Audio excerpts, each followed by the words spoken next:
Yeah, no worries. All right, guys, welcome to another episode of. Stuffed it up. Not an episode, it's a podcast. Just run with it, Russ. It'll be all right. What's going on, guys? Welcome to the YouTube fucking podcast. We finally got a name, Jokey Yarn. So I don't know if I thought of heaps better names after. So we'll just run with it for now, I suppose. Just wanted to say a massive thanks for all the support and everything on the last one. I was not expecting it. I was expecting like 2 views and no comments or anything. So lots of people got on board. And also before I forget, we've got an event coming up in Perth, 26th of May, Weekend Fuel. So if you want to head to that, got flex ramps and 4-wheel drive and that sort of stuff with all street cars. And now we got that out of the way. We'll introduce our guest, Mr. Outback Offroad NT, YouTube channel, the man himself. How are you? Good, mate. Thank you very much for having me. Pleasure. So did you want to do a bit of a rough introduction on yourself? Who are you? What are you about? What channel you got? No worries. So, my channel is Outback Offroad NT. My name's Regan, and I've kind of had this channel up and running for about, I think, 8 or 9 months now. And I'm based in Alice Springs. I sort of float around Alice Springs and remote out bush, where I do a lot of work on the family cattle station. I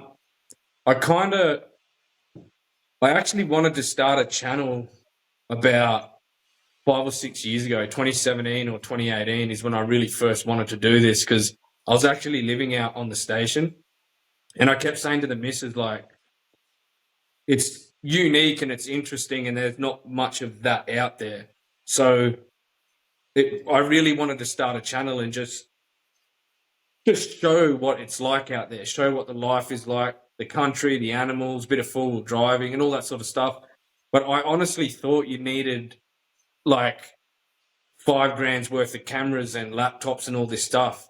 That's what I thought, and so I never did it.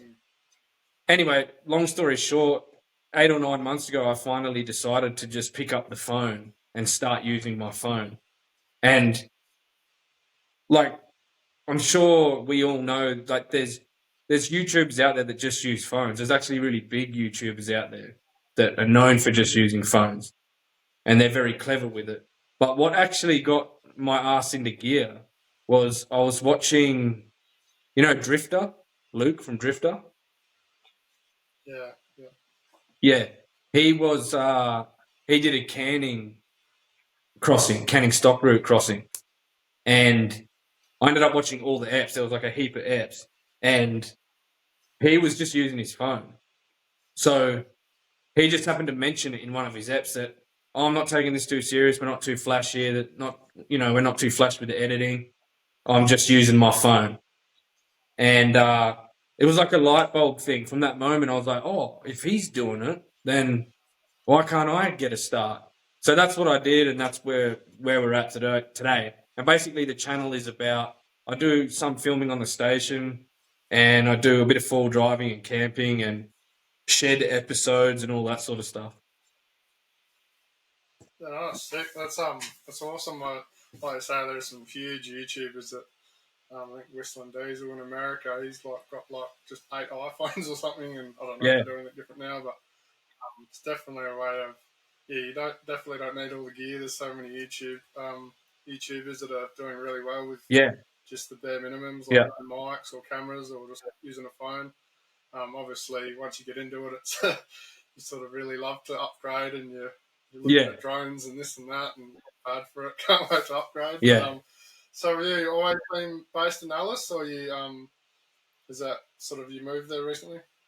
So I was actually born in New South Wales, but I was only there as a baby. I lived there. I've lived in Adelaide for a bit. I've been around a little bit, but like my mum and dad are from here. A lot of my family are from here, and I've been here for the vast majority of my life.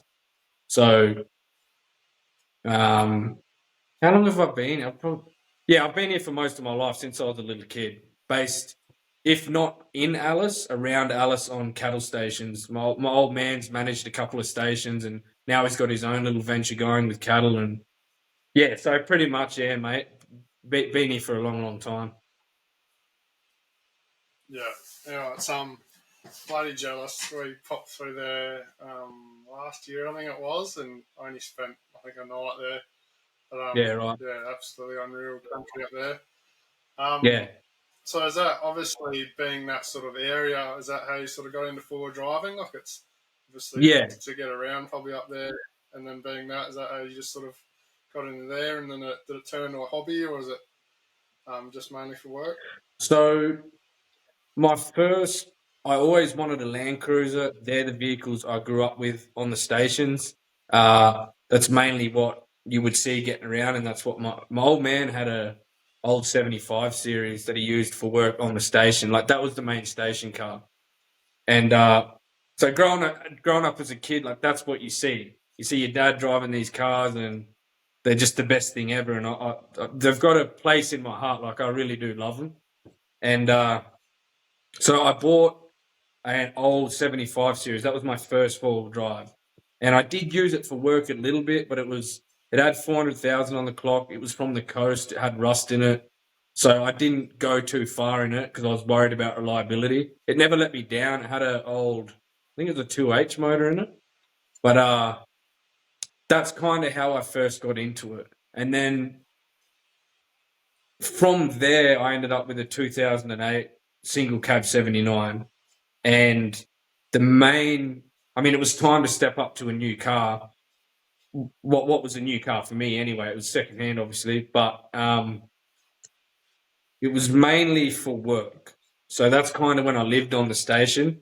I sort of had to get a new car for that, so I ended up with that Land Cruiser.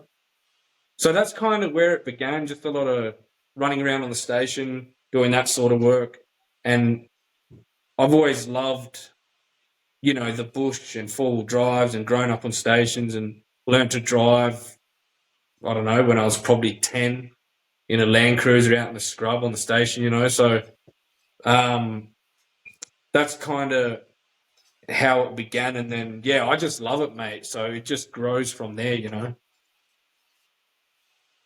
Hmm. So is that do you find that you do most of your four driving for work, or do you get out much, like even when you're So, younger? so, so I do a lot more of it now. Uh, I do about probably roughly anywhere, probably I do about 1,000 to 1,500 Ks a week for work. So the majority, yeah, it's ridiculous. The majority of the kilometers on my four-wheel drives are for work, but I get out as much as I can. It's hard in summer because it's 45 degrees, and who wants to camp in that shit? You know what I mean? But because it's getting into winter now, I'm doing as much as I can. I've got more camping videos up now because the weather's good. So while I can, I get out and about and do trips, do camping trips. I love it and do as much of it. Oh, what happened? Really? My little recording thing up in the corner is still running.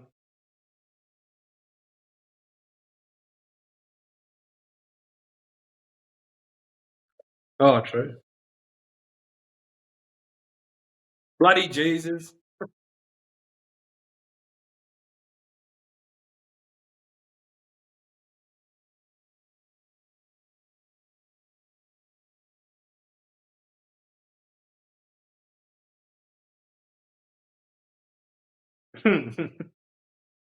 Yeah, like I said earlier, I feel like I'm on Joe Rogan.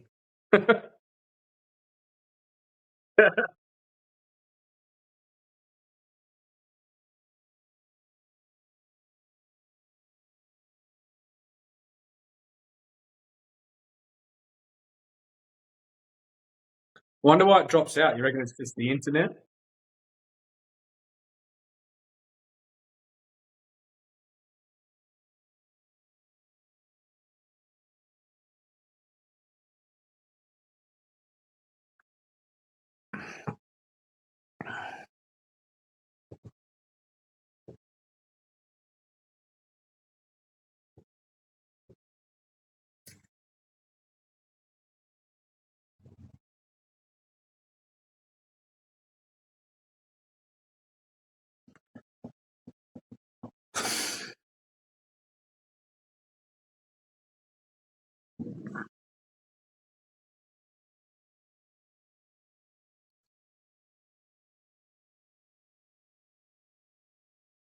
the fuck happened there? Oh,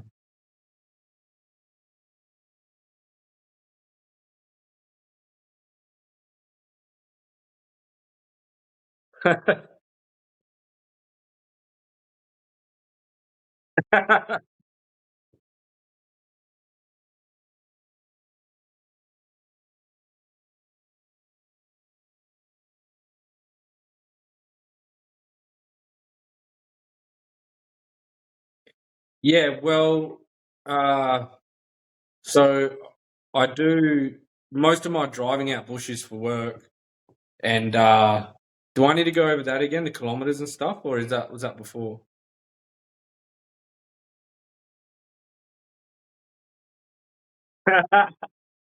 Yeah, so yeah, I do as much as I can. Yeah, I fucking get out and about, mate. I'm a bloody go getter, all right. Nah, I yeah, most of the driving and stuff I do out bush is for work, but so when I can, I'll camp out on the station.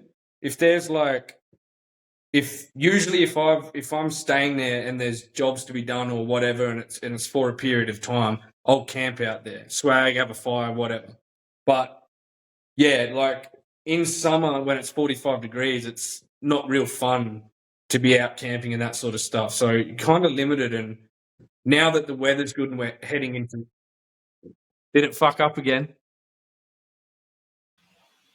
Fucking reckons it's working again. So for the third time, yeah. So I don't know where you're gonna cut it, but yeah, so don't obviously do lots of Ks for work and get out when you're camping. So how big's your station? Is it like a small station? Because I know like a farm down south is 50 acres, 100 acres is pretty big, but I know up north obviously it's can be huge. Yeah, so it's about 2,000 square kilometers, which is very big in most standards. But as far as like cattle stations go, it's not that big. For example, one of the stations I sort of grew up on that my old man managed was double the size. And so that's pretty big. But then there's bigger again. There's some out there that are 10,000 square kilometers. But 2,000 square K is, yeah, a big, big place. Mm. Yeah. So does that obviously like you said you travel up to 1,000 Ks a week sort of thing. Um, is it? I guess it'd be a pain in some times, wouldn't it? Like you wouldn't want to forget anything, or have to Yeah, remember. well, that's a good question. Especially because I mainly reside in town. Like that's where my house is in Alice. So like, but that's why my vehicle's so well set up. And what I mean by that is I don't have a crazy setup or anything. It's just a tray with a canopy and some toolboxes, but you kind of have to carry everything you need. And because of what you just said, that exact reason. If you're out there in the middle of nowhere, you kind of need to be able to fix any problem that you come across. Mm, So my setup's a bit of a hybrid setup, mate, because obviously the vehicle is like 90% work, but also I do use it to get out and camp and all that sort of stuff.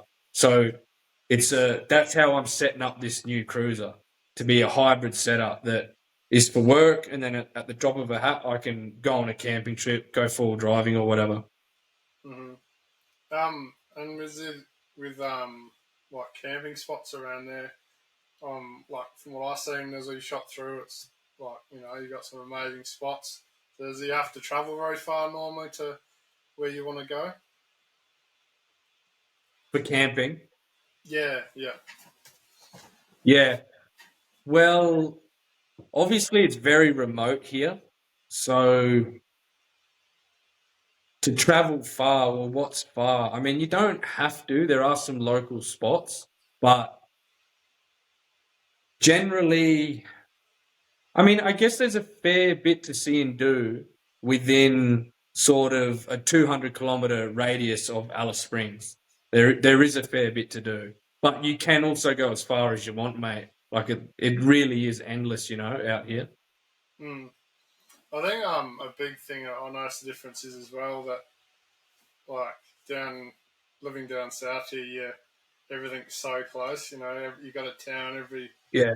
30 to 50 kilometers, and You know, you got beaches and camping spots, and going up there, Yeah, it's like, you know, sometimes it's 2, 3, 4, or 500 k's before you get to another town or a shop, or so it's a yeah, totally exactly. totally different landscape. But yeah, Yeah, it's yeah. absolutely beautiful up there. Is Alice, how big's the population in Alice? It's quite big, isn't it? Really, like got traffic lights and stuff there. Well, yeah, we got traffic light, mate. Um, it's it's about roughly 30,000, give or take, but I don't think it's grown much over the years. Like, obviously, it got to a point, and then it sort of tapered off, and a lot of people have left, and so I think it maintains in between 25, 30,000, roughly. Yeah, nice. Yeah. Um, so obviously you said you had that 79 previously, and then I seen at the start of your channel you had a N80, and then you've got this Yeah. 79. Like, what was sort of the process through like going from the 79 to your Hilux, and then get another 79? Yeah, so yeah, I had a silver 79, a 2008 GXL single cab.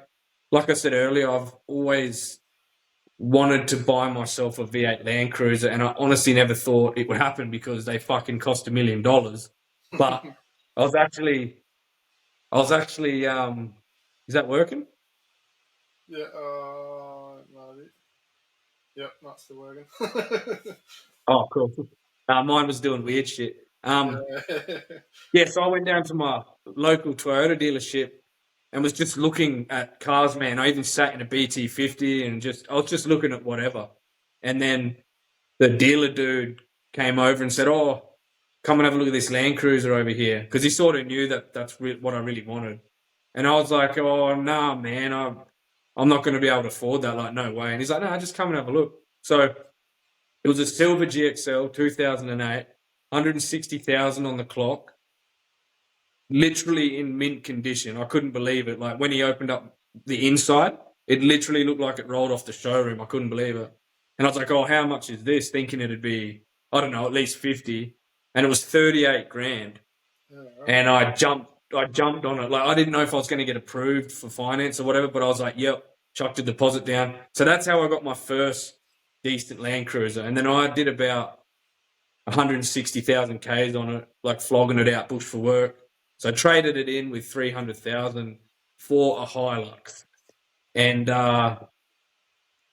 because I do so many kilometers for work and I need a rig that's reliable and whatever, I just wanted to trade to something new that, was brand new with no Ks on it. I regret it to this day getting rid of that silver cruiser. I honestly wish I kept it. But anyway, so I ended up going with a 2021 extra cab. And that was an SR5, which I didn't actually want an SR5. I just wanted an SR. But this is kind of around COVID, and that's all they had there. So I snatched it up. And then it's a bit of a long story. I had that Hilux, and then the missus and I went and did Lorella Springs in 2022. And then when we got back, I kind of heard the news that Toyota had paused all order taking on the Land Cruisers. And I was kind of like, fuck. Like, I'd always planned to get another one to kind of be my forever car, you know what I mean? And I thought, well, now I'm never going to be able to get another one. Anyway, I ended up going to see my dealer and put my name down. And that was like June 22, I think. And so I put my name down for a cruiser. But in between the first Hilux and getting that cruiser, I ended up trading that first Hilux in on another Hilux. And that's the one you see on Instagram. Again, I wanted to trade it in just because it's for work. I did like 110,000 Ks in that first Hilux in, I think, a year or a bit more than a year and a half or something. So it's kind of, like trying to trade it while it's still relatively low Ks and still got value. And they do get flogged out here, you know what I mean? So anyway, I ended up trading to another Hilux, and I had no idea how far away this cruiser was. And then it actually arrived quicker than I thought. So I did wait I think like 2 years or something for that cruiser. And then, I traded that second Hilux in on this current cruiser. And that's how it sort of came about.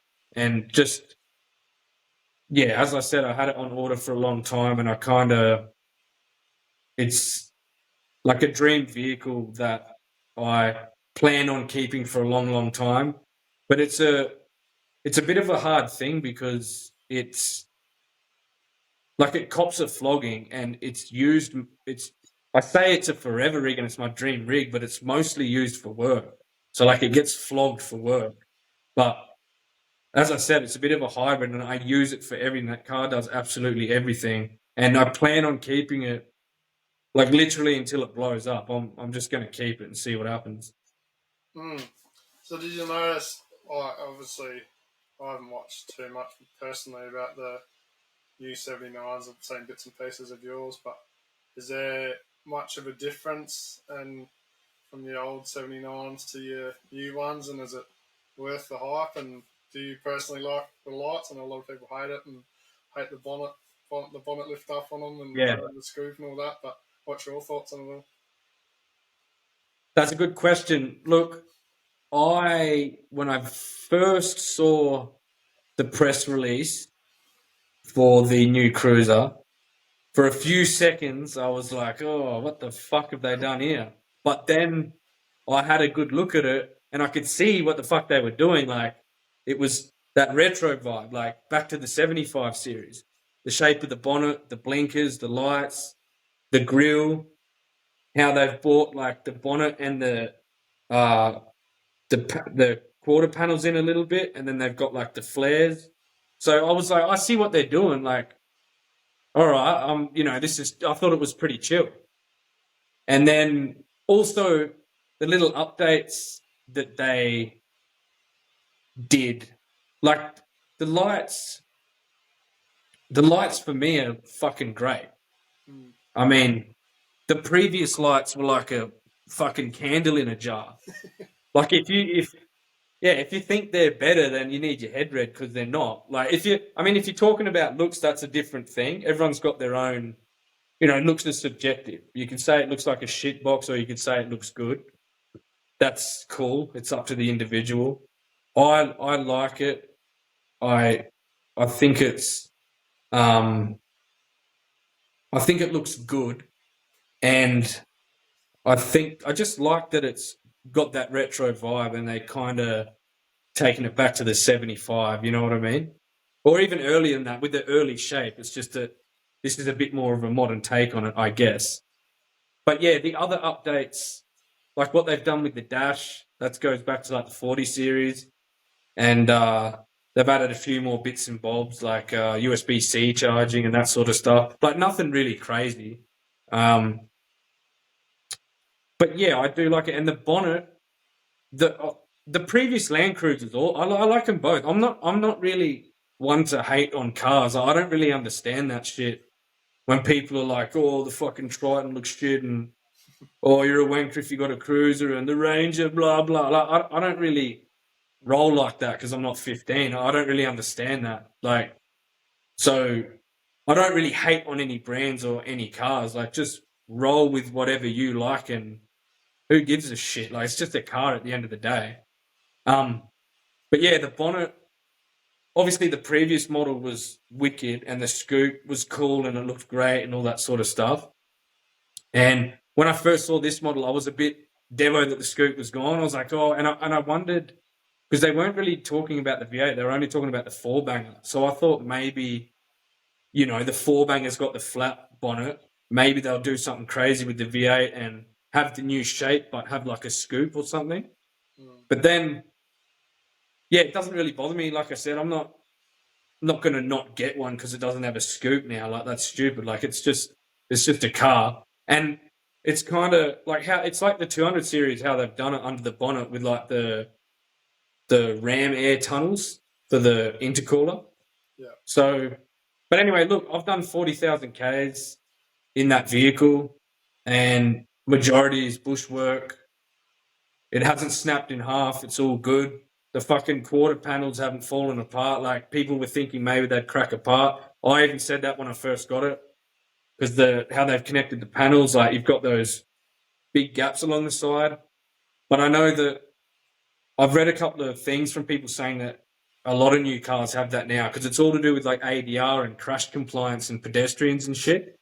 So, and with the bonnet being a little bit, I noticed the top of the bonnet moves a little bit, like it's soft, but it's because if you fucking run some poor bastard over and their head smashes into the bonnet, there's got to be a certain amount of give. And there's all, so my take on the whole thing, mate, is I'm just glad we still get a cruiser. We still get a solid axle rig, and they've had to. It's still a strong, reliable vehicle, in my opinion. They've had to build it to bring it into 2024 and beyond. They've had to build it a certain way, and that's just the fucking way it is, and that's what you get. So that's how it goes. But anyway, yeah. So I've look. How's it going to be in 300,000 Ks and all these corrugations? I don't know. I think it's going to be fine. I'm not worried at all about the body or the panels or anything like that. And 40,000 Ks in so far, you know, nothing's happened. It's fine. It's just a Land Cruiser. It does its thing, except for the fucking pissy ass clutch that decided to give out. But we all know that they're pretty shit, so some people have dramas, some don't. My old man's got 2 cruisers. He tows all the time, out bush, never had a drama with the clutches. Mine decided to let go. I think it's just a luck of the draw thing. But that's the only thing. Like, yeah, I love these vehicles, man. They're good for, like, tough work. Yeah, I think as well, like looks-wise, you get, like, I think it's the same when the 200 series come out. They're like, oh, it looks like shit, and then people start modding them and see them around. They're like, oh, that's right. And same with 300s and, you know, all these cars come out and they always fucking say, oh, it looks shit. And then, you know, someone makes it a cool bull bar or fucking do this to them, do that to them. And then, you know, as you do, you don't like them. A lot of cars personally probably look shit stock anyway. And because you're used to that, you like that bulky sort of look, and you want a bull bar and all that sort of stuff. So I think that's a big part of it. And I mean, every car has fucking, like, I've sort of probably, well, I don't know, 6 months to a year, I'll be looking at a new car myself, and it's like every car's got its little problem, and like the amount of engineering that has to go into something, like something's going to go wrong. Like, you can't get it perfect every time. Obviously a cruiser is, you know, they got the reputation of, you know, you take them to the mines, and I personally work in the mines, and I see some of the stuff that happens to them, and I just keep going, you know. I've sat in a tree and the seats falling through the floor because it's just been in just pure salt, and they just fucking hell. You know, that's what they're built for. So, you know, obviously, like you said, with all this, you know, hitting pedestrians and stuff, they've got to, they're changing all these laws all the time, so manufacturers have got to try and, you know, keep it. And I think people just don't like change either. Like, they get used to, you know, a certain sort of look. But so you got the cruiser, but you started YouTube before that, hey? And like, what sort of you touched on that, like you always want to do it. Was there a reason? Like, was it just to share just share your journeys around the farm, or what was your main reason to wanting to start filming? Mate, that's another banger question. And look, to be honest with you, I see a lot of people like will talk about their YouTube, like a lot of the really successful people at YouTube. Specifically, I'm talking about in the 4-wheel drive world. Most of them, from what I've seen, say that they started out just to make videos for the family, or, you know, stuff like that. They never intended for it to blow up, or they never intended for it to, like, they weren't trying to earn money off it, or rah. I'll be honest. There's 2 things. The main motivation behind starting a channel is the place that I live. And specifically, like 5-6 years ago, when I actually lived on the station and first had the idea, I thought it will fucking work.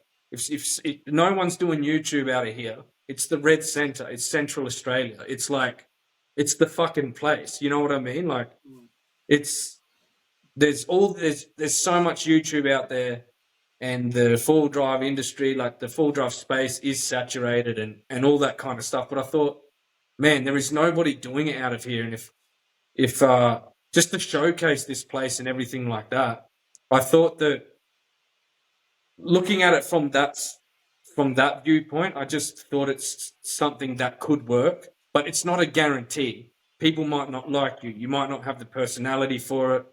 All that kind of shit comes into play. But so there was that, mate, that I really like. I love. All I watch on YouTube is the full drive stuff. Like, and I absolutely love it. And just had that dream of starting my own channel one day. But as far as like, I didn't start it just to have videos for the family, or like, I'll be straight up honest. I started this with every intention of it hopefully being a success one day. And what do I mean by that? I mean that it gets successful enough that it, you know, brings in money and maybe one day could bring in a living. But I know that's not guaranteed. I'm not delusional. But I'd be lying if I said that's not what I thought. That's honestly, and I think that's fine to think now. And I think it's all right to say that. I've got a fucking dream, mate. I'm ambitious towards this goal, and I'm trying to fucking make it happen. And I really would like. I'm trying to build a bit of a brand. You know what I mean? Not just with YouTube. It's going to take a long time, as you know yourself. It's a slow journey, but that's really what I'm trying to do. And to be honest, I had a bit of a goal at the start to hopefully reach 2,000 subscribers in 2 years. That was just a little. I didn't know if that was achievable or not, silly or not, whatever. It was just. I think it's important to have a little goal there personally, and that was just my little goal. And when I smashed that in 6 months or something, it was obviously a good feeling, and just motivated me even more to keep going, if you know what I mean. Yeah, fuck yeah, yeah. You've smashed it. Like and yeah, you did right. I think I can't. Not that I've looked personally at lots of that sort of area, but I feel like a lot of the filming there too would be like travellers passing through. It's a very different aspect of someone living and breathing it, and out there on the Exactly. land. So I think it's a cool way. So how do you go with obviously you're working on the station and you do a lot of filming while you're out and about. Obviously, it's not a job where you're clocking in at a certain time and sitting in the office. So how does it go with like work and filming and with your boss and sort of that and time management and all that sort of stuff? Yeah, so it's interesting, mate, because I do film a fair bit on the station, but it's funny because I'm actually trying to stay away from that, because the dream is to do the four-wheel driving thing, camping. That's my fucking dream. Like, but obviously the station's interesting. People like seeing it, and I do enjoy showing it. But it can be challenging trying to, you're out there to do work, you're trying to film at the same time, especially if it's summer and it's 45 degrees. It's challenging and whatnot. But I sort of do my own thing out there. So I do my job and just film what I can and when I can, and it's pretty much as simple as that, hey?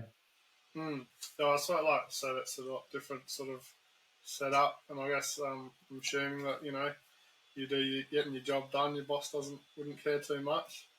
Um, and sort of carrying on to what you're saying before about how you've grown so much. So do you think so? I was seeing a post you put up 6 months ago. Thanking for 100 subs. 6 Yeah. months later now you're at 3.6k, which I guess you look in the grand scheme of things at some of the bigger channels, it's nothing. But as a little YouTuber, Yeah. that's a fucking huge accomplishment. I know personally, Yeah. you can slog out and get absolutely nothing. So why do you think you've grown at a fairly decent rate? Like, is that because of the area or your car or? So when I got to 100 subs, I thought that was the best thing ever. And because, well, it is, mate. As you know, it's fucking hard. It's a tough game. It's a fucking tough game. I was reading that something like 1% of YouTube channels are successful. And I think, what does that mean? I think that means that 99% of people who start YouTube fucking give up. Like it's a tough game. So when I got to 100 subs, that was awesome, and I just loved it. To me, it was a weird feeling, like what the fuck, 100 people like what I'm doing enough to be like, oh, I'm gonna commit to this channel and press that button. To me, that's a fucking spin out. It doesn't seem like much, but you put 100 people in your fucking house, you're not going to be able to move. Like, that's a lot of people. So, but as far as getting to 3,600, I attribute most of that, not going to lie, to my new vehicle. And I knew that I kind of had that I didn't exactly know when the new cruiser was coming, but when my dealer told me that it was going to be around December, I started planning, mate, because I thought, holy shit, I'm probably going to be one of the first to get one, probably in Australia. And I was trying to fucking capitalize on that. And I think you're silly if you don't capitalize on things. So that was the plan from the get-go. I started fucking writing out a plan, and I was like, the minute before that car even gets here, I'm going to start doing a couple of videos. When, like, as soon as Toyota release any info on this cruiser, I'm jumping on it. And that's what I did. I think I did a video about the Toyota have released info and images on the new factory bull bar for them. There was no information out there. There was fuck all. There was no video. So I jumped on it and made a quick video. And a bunch of people watched it. Of course they're going to. So, and then I asked my dealer, the minute one of them gets to the dealership, one of the new cruisers, even if it's not mine, do you mind letting me know? And do you mind if I come down and film? And he said, no problem.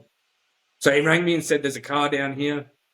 It's actually the cruiser I ended up with. It wasn't meant to be mine, but that's a long story. Anyway, so I went down there and did a quick video, and I put that up, and that got a bunch of fucking attention. Like, of course it's going to. People are looking for this. People are looking for this content. There's fucking none there. You got to provide them with it. So, and then it went on from there. I actually acquired the vehicle, and then I did a run through of the vehicle. There was none of them out there, so of course that's going to do well. So. And then after that, I tried to put out as many videos with the new vehicle back to back as quick as I could, just talking about it, test driving it, whatever, just content with that fucking car. And each of those videos got a lot of views, and they brought in a lot of subscribers. They kept bringing in subscribers, and I wasn't delusional. I knew that shit was going to fall off. Like, I knew that it wasn't going to stay at 40, 50, 100,000 views. Like, I knew it was going to taper off. I was just trying to capitalize on that thing. So it was, I gained a lot of subscribers from that, and a lot of people watched and everything like that. And then from then on, though, it's about, I'm trying to be consistent. I try to put out a video once a week. Sometimes that doesn't happen. This Saturday, for example, it's fucked and I'm not going to be able to put one out. So this will be a fortnight in between videos. That's fine. You can only do what you can do. So I try and put one up every Saturday morning. And the people who are loyal to my channel, they know that now. They've learnt that. They know that I upload Saturday mornings. And so it's about being consistent, but I think what's important is, like, the vehicle was a big key, but I'm trying to elevate beyond that. I'm trying to be consistent. I'm also trying to get just a little bit better with each video. Just improve something, better music choice, better editing, a better intro. Start using. I'm trying to. I'm not interested in going heavy with the editing, but I'm trying to, implement like voiceovers, which I'm doing now, and use them a bit better. Get more confident on the mic. Get some better drone shots. Use them at better times throughout the video. I believe there's fucking a lot that goes into it.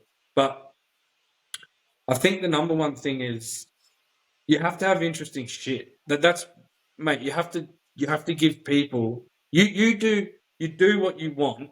That's the most important thing I reckon. Like, is obviously you do what you want. That's what matters. You put out the content that you want, and you do it how you want to do it. But I think there's obviously things, subjects, and topics and content that people are really interested in. You know what I mean? And that Land Cruiser is a good example. But anyway, so I'm trying to showcase this area. That's what I'm doing a lot of. People are interested in it. It's unique. And as I said before, there's no other YouTuber here doing that. And as you said before, majority of the other videos on Central Australia that are on YouTube are just from people passing through. So people are liking that. If you want to, there's an Outback Offroad NT, that fella from Central Australia, like Alice Springs, like it's not like there's 5 channels here. There's no one else doing it, So I think it's unique in that regard, and I'm just trying to concentrate on building this brand. And a lot of people, we've got a bit of a loyal audience base now, and I think that, a lot of people have said to me, I kind of started watching your videos because of your car, and now I'm sticking around because I enjoy watching you, or I enjoy the content you're putting out. So that's good feedback. It's good to hear, and I'm definitely trying to put in the hard yards to keep it going and keep it growing, No, I think when I first seen you, I think it was when you first got a drone or something, and right, because I love drones, and I think I messaged you or replied to the story, and then sort of following, and I seen you got the 79, and then you're pumping out videos. I was like, very smart man, because it's not. I think like you will get people that be carrying on, as people do, like, you're cheating, but it's just being smart about it, and it's the same with, you might not have a 79, but what's the hot topic at the moment, and you can, like you said, you can still do what you want to do, but you can be smart about, your subjects, or it might still be in that area, the stuff you already do. It's not like you're just going out and bought a 79 just for the YouTube, and you're doing it anyway, So then I think it was very smart how you did that sort of. I think you were pumping out like two videos a week or something for a while there, and it was quick. Yeah, I think you're a fucking idiot if you're not capitalizing on stuff like that. It's like anything, mate. It's like business. Like, I don't really give a shit what anyone says. That's just the facts, man. Like, I watched, like, I'm trying to do, I'm putting in because a lot of people ask questions about YouTube. What's this? What's that? How do you do this? How are you getting views? Like, it's not, like I said before, it's not an easy game and all this stuff. But once I put my mind to something, I need to learn about it. I know that this is complicated, so I need to learn. It's the same with social media, man. Before this, I never even had Instagram and shit. Like, I never even fucked with it. I hated social media. I'm only doing all this for this Outback Offroad NT to try and create a brand. Like, I don't have personal Instagram or anything like that. But so I'm sure you've heard of Mr. Beast. I watched as many videos as I can on Mr. Beast, probably arguably the most successful YouTuber on earth. And I just watched that's what you need to do. Like, you want to learn welding? Who's really good at welding? Like, go watch some YouTube videos on welding. Or your mate is a welder. Maybe go do some welding with him, get him to show you shit. That's how it works. Like, pick up a book about welding, blah, blah, blah. So, Mr. Beast, like I said, arguably the most successful YouTuber on earth. I watched a bunch of his videos, and just to get insight and his opinions on things, because he knows what the fuck is going on. It's as simple as that. And I'm trying to implement a lot of what he's saying and be realistic about it. And like he says, your first videos you make, you're gonna think are the best fucking videos on YouTube. But guess what? You're gonna get like 3 views, and you're gonna wonder what's going on, and your title's gonna be shit, and your thumbnail's gonna be shit. Your editing, like you don't even know what you're doing, but you think it's the best. And one thing that stuck out to me in one of his videos was he's like, "Don't even speak to me until you've done 100 videos. Then maybe it'll start working." So I've kept that with me, man. Like I still think that way. I think I've got 50 videos up now, and I'm hustling, and but with that, you have to keep the quality up and everything like that. But I'm not, I'm nowhere near where I want to be. I've got a goal. I'm trying to achieve something, and yeah, I'm going to keep that with me. That you know, don't even think about it till you've made 100 videos. Each video has to be a little bit better. The thumbnail, the title, there's a lot that goes into it. But yeah, it's like business. It's like business, man. If you like, I knew that Land Cruiser was going to be a hot topic. Like, no shit, and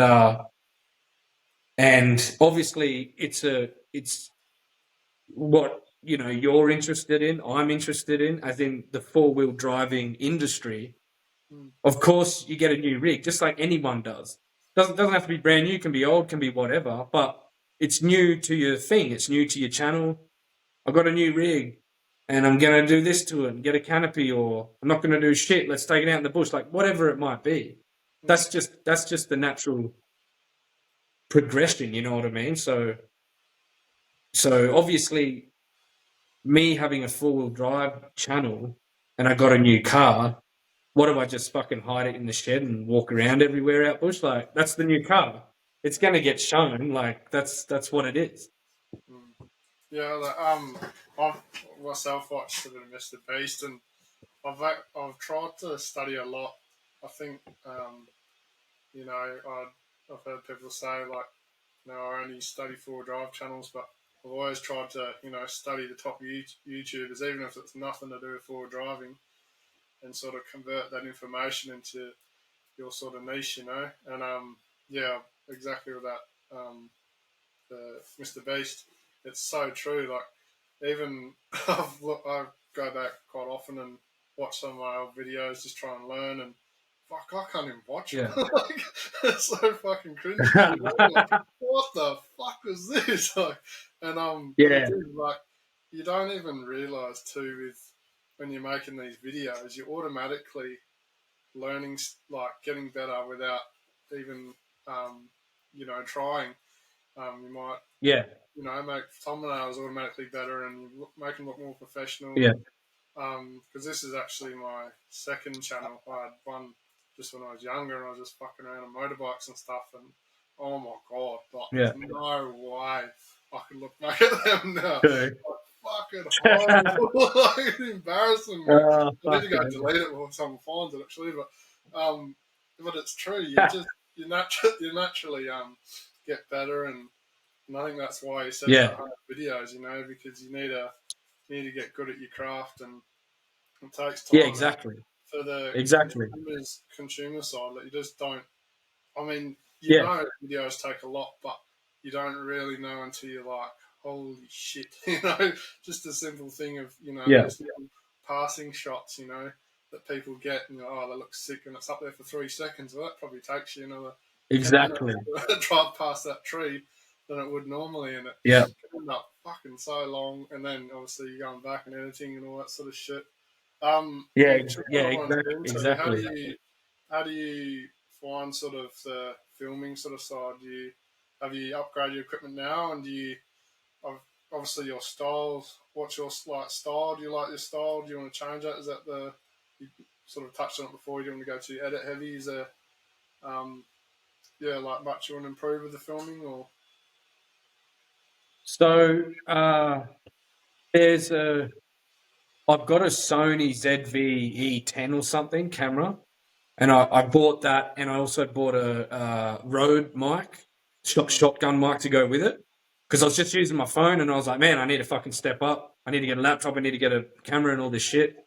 Some of the videos I've done with a mate, JA Edits. He actually does a lot. He's like a videographer. He does a lot of filming for Fink, and he's got his own channel and that sort of stuff. So he has filmed a couple for me and edited a few for me. The ones that he films, but only a few. And the last, how many? Oh, I can't remember, but a heap of the last videos that I've like everything I'm putting out now is all me on my phone still.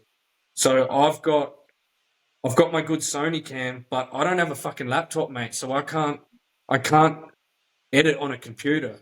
I literally film on my phone, edit on my phone, manage YouTube from my phone, Instagram, like literally it's all done with my phone. So I upgraded to a new phone about maybe 2 months ago. I got a Samsung Galaxy S23, which is a pretty good phone, a high-end phone, and I've never really had a high-end phone.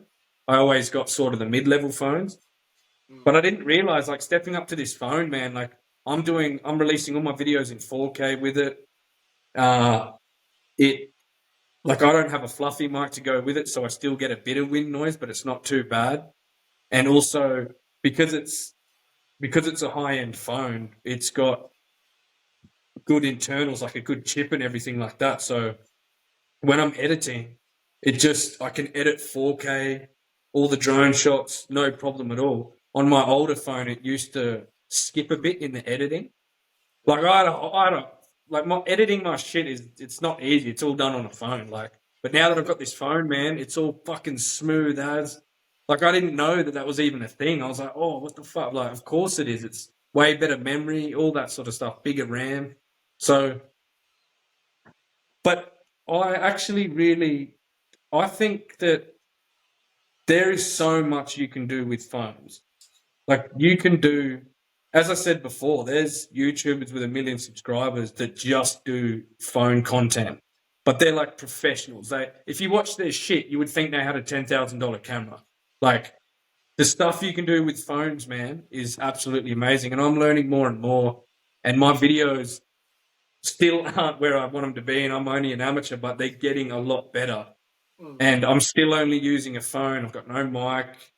Um, I'm just using a pretty basic editing app.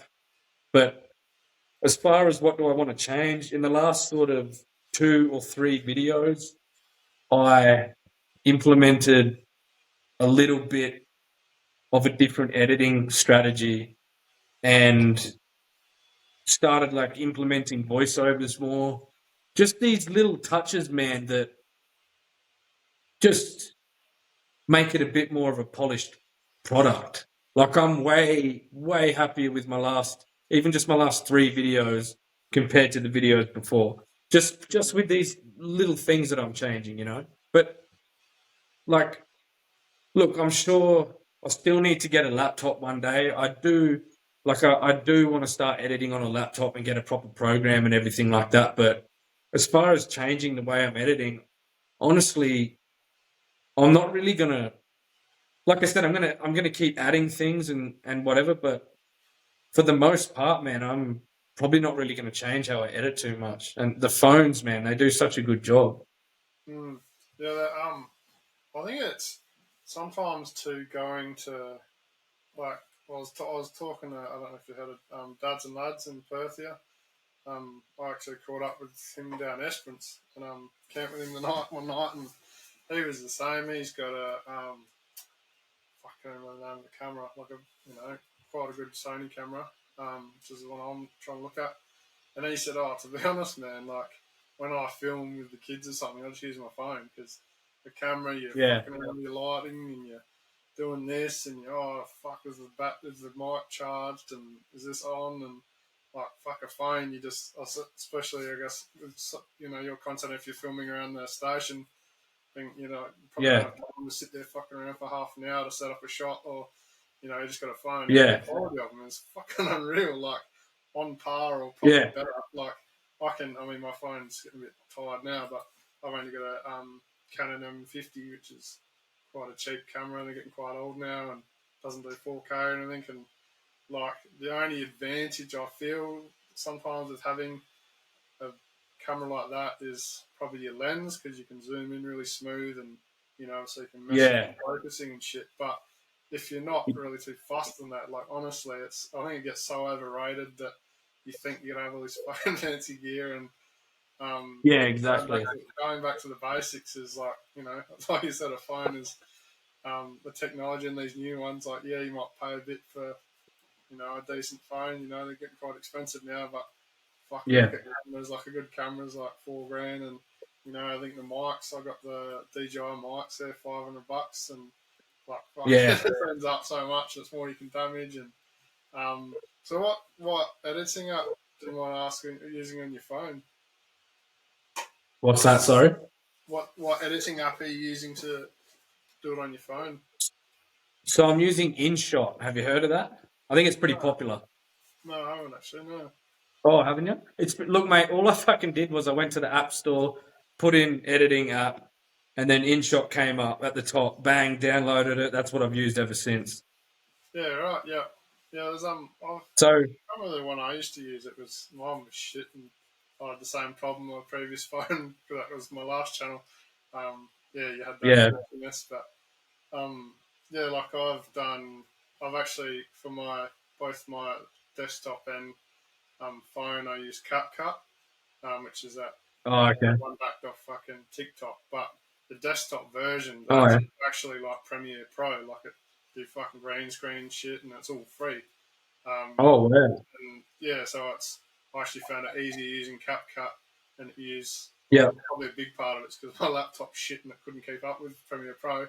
But it was Yeah. No, that. Yeah. actually heap simpler and all that sort of stuff, and yeah, it sort of like converts the CapCut with your phone and your laptop. But yeah, it's definitely can be done. Like I said, my last one I used to do all on my phone, and it's Yeah. yeah, definitely achievable. So do you think like camera wise, is there sort of would you want to upgrade in that, or do you think you just sort of stick for phones for a while?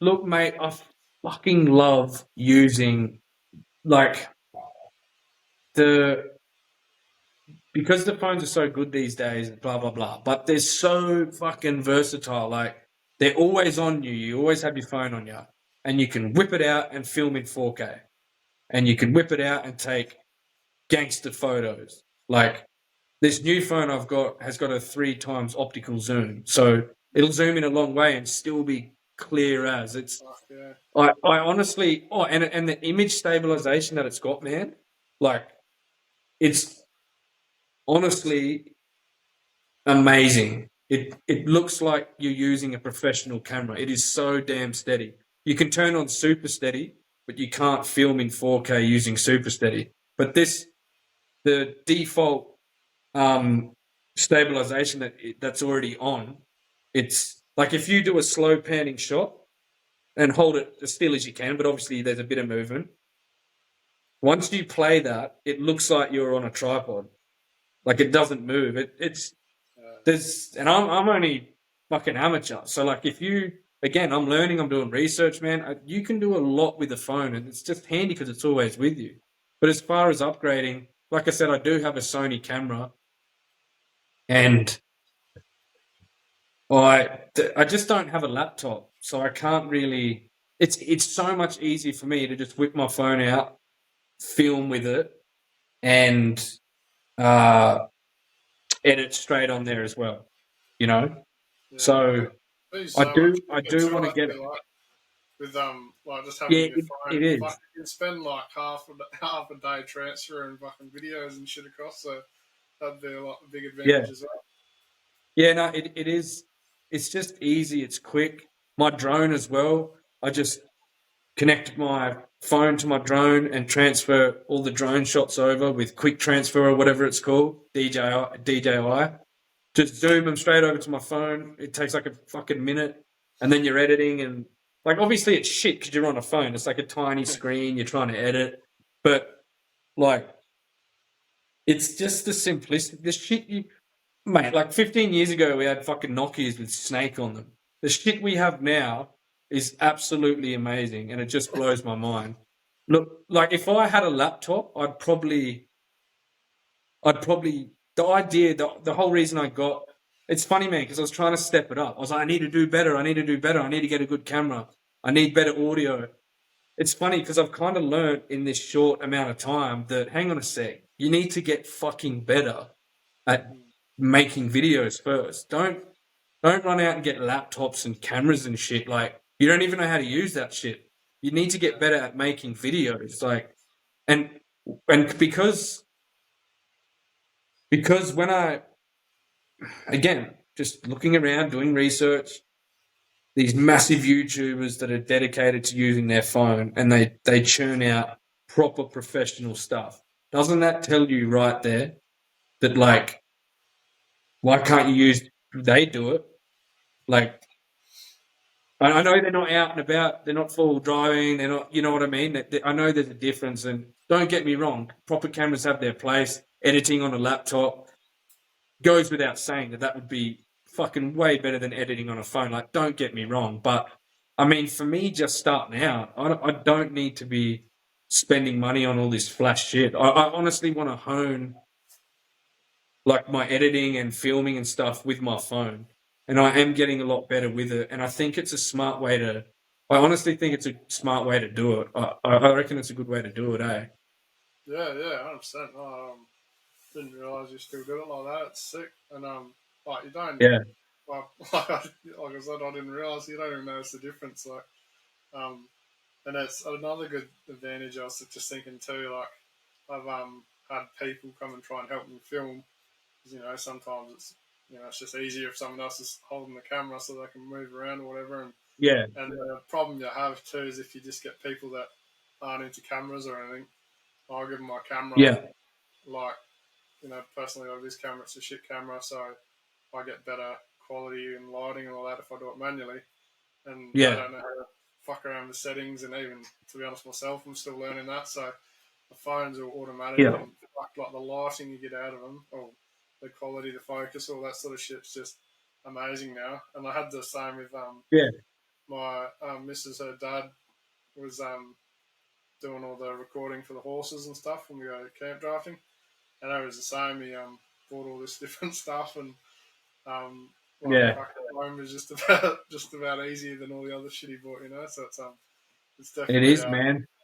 yeah. Do The you have bloody like the how phones do are you go good. with it? Like, do you have like tripods and stuff for it, or Yeah. I've got a I've got my phone on a tripod right now. It's just a yeah, cheap, shitty tripod. But it does the job. It does the job. So if I'm doing like shots at camp and nobody's there or wherever I am, I usually just have my phone on a tripod, man. I'll use the front facing camera as well, like I am right now, to do like, hey, look at me shots, like vlog shots, when you're walking around talking shit to the look at camera. me, I like that So smash that like button. Fucking Let's hell. go. So you Yeah. said that you've never done like Instagram accounts and stuff like that. Like you said, you don't have a personal one, I think. So how did you go? Obviously, it can be a fucking vicious world. How did you go with going on that? And do you like it? Do you find it fucking toxic and all that sort of stuff? I should say I did have Facebook for like 5 minutes when it first came out. Yeah, Obviously, when it first came out, I was a young fella. I was like 18 or 19 or something. So I got it. My mates had it. We thought we were cool and whatever. I didn't have it for long because I was like, "What the fuck's this shit?" I ended up getting rid of it, and I never liked. I just I was just never about that kind of shit, and I could delve into that, but anyway, it never really interested me. But how's it been? It's been good. Um, I know what to expect on there. I know people are going to talk shit, and I don't really give a shit, to be honest. Doesn't really phase me. Um, like when I first got this cruiser and I was plastering it everywhere, heaps of people were talking mad shit, like heaps of shit. But I don't give a fuck. I don't even know the people. Like, mm, oh, your car looks like shit. Oh yeah, fucking cool. Like, you know what I mean? mm. I just don't care. And but is it toxic? Like, I think social media is a funny thing. A lot of the shit I see on there is fucking dumb, and I have no interest in it. Like, a lot of it's just crap, you know. And there's a lot of just mind-numbing, useless shit on there of people clearly just trying to get attention. There's just a lot of vain, weird, fake, weird reels and like just weird shit on there. But you know, but I'm enjoying. I think it's like when I started this channel, I knew that I was keen to start Instagram because I know that you have to have some kind of social media presence, and YouTube and Instagram I feel like kind of goes hand in hand. And I do have Facebook as well, but that was only because you know how meta is Facebook and Instagram now. Well, when I was trying to get Instagram, it seemed like I had to have a Facebook account as well. So I ended up getting a Facebook account, and I rarely use it. It was just so I could have Instagram. I've got them linked up, so when I post on Instagram, it posts to Facebook as well. But I don't really use Facebook. I think it's kind of shit. It's for old people. So Instagram goes well, I reckon, and I do enjoy using it, and I think it's important to use it, and I try and use it as best as I can. And I'm a heavy poster. I try and because it's all about getting the shit out there, and that's what I'm trying to do. And I do. It's a good way to. It's a good way to converse with other people. That's how we met. Like there you go, right there, man. It keeps you in the loop with everybody else in the industry.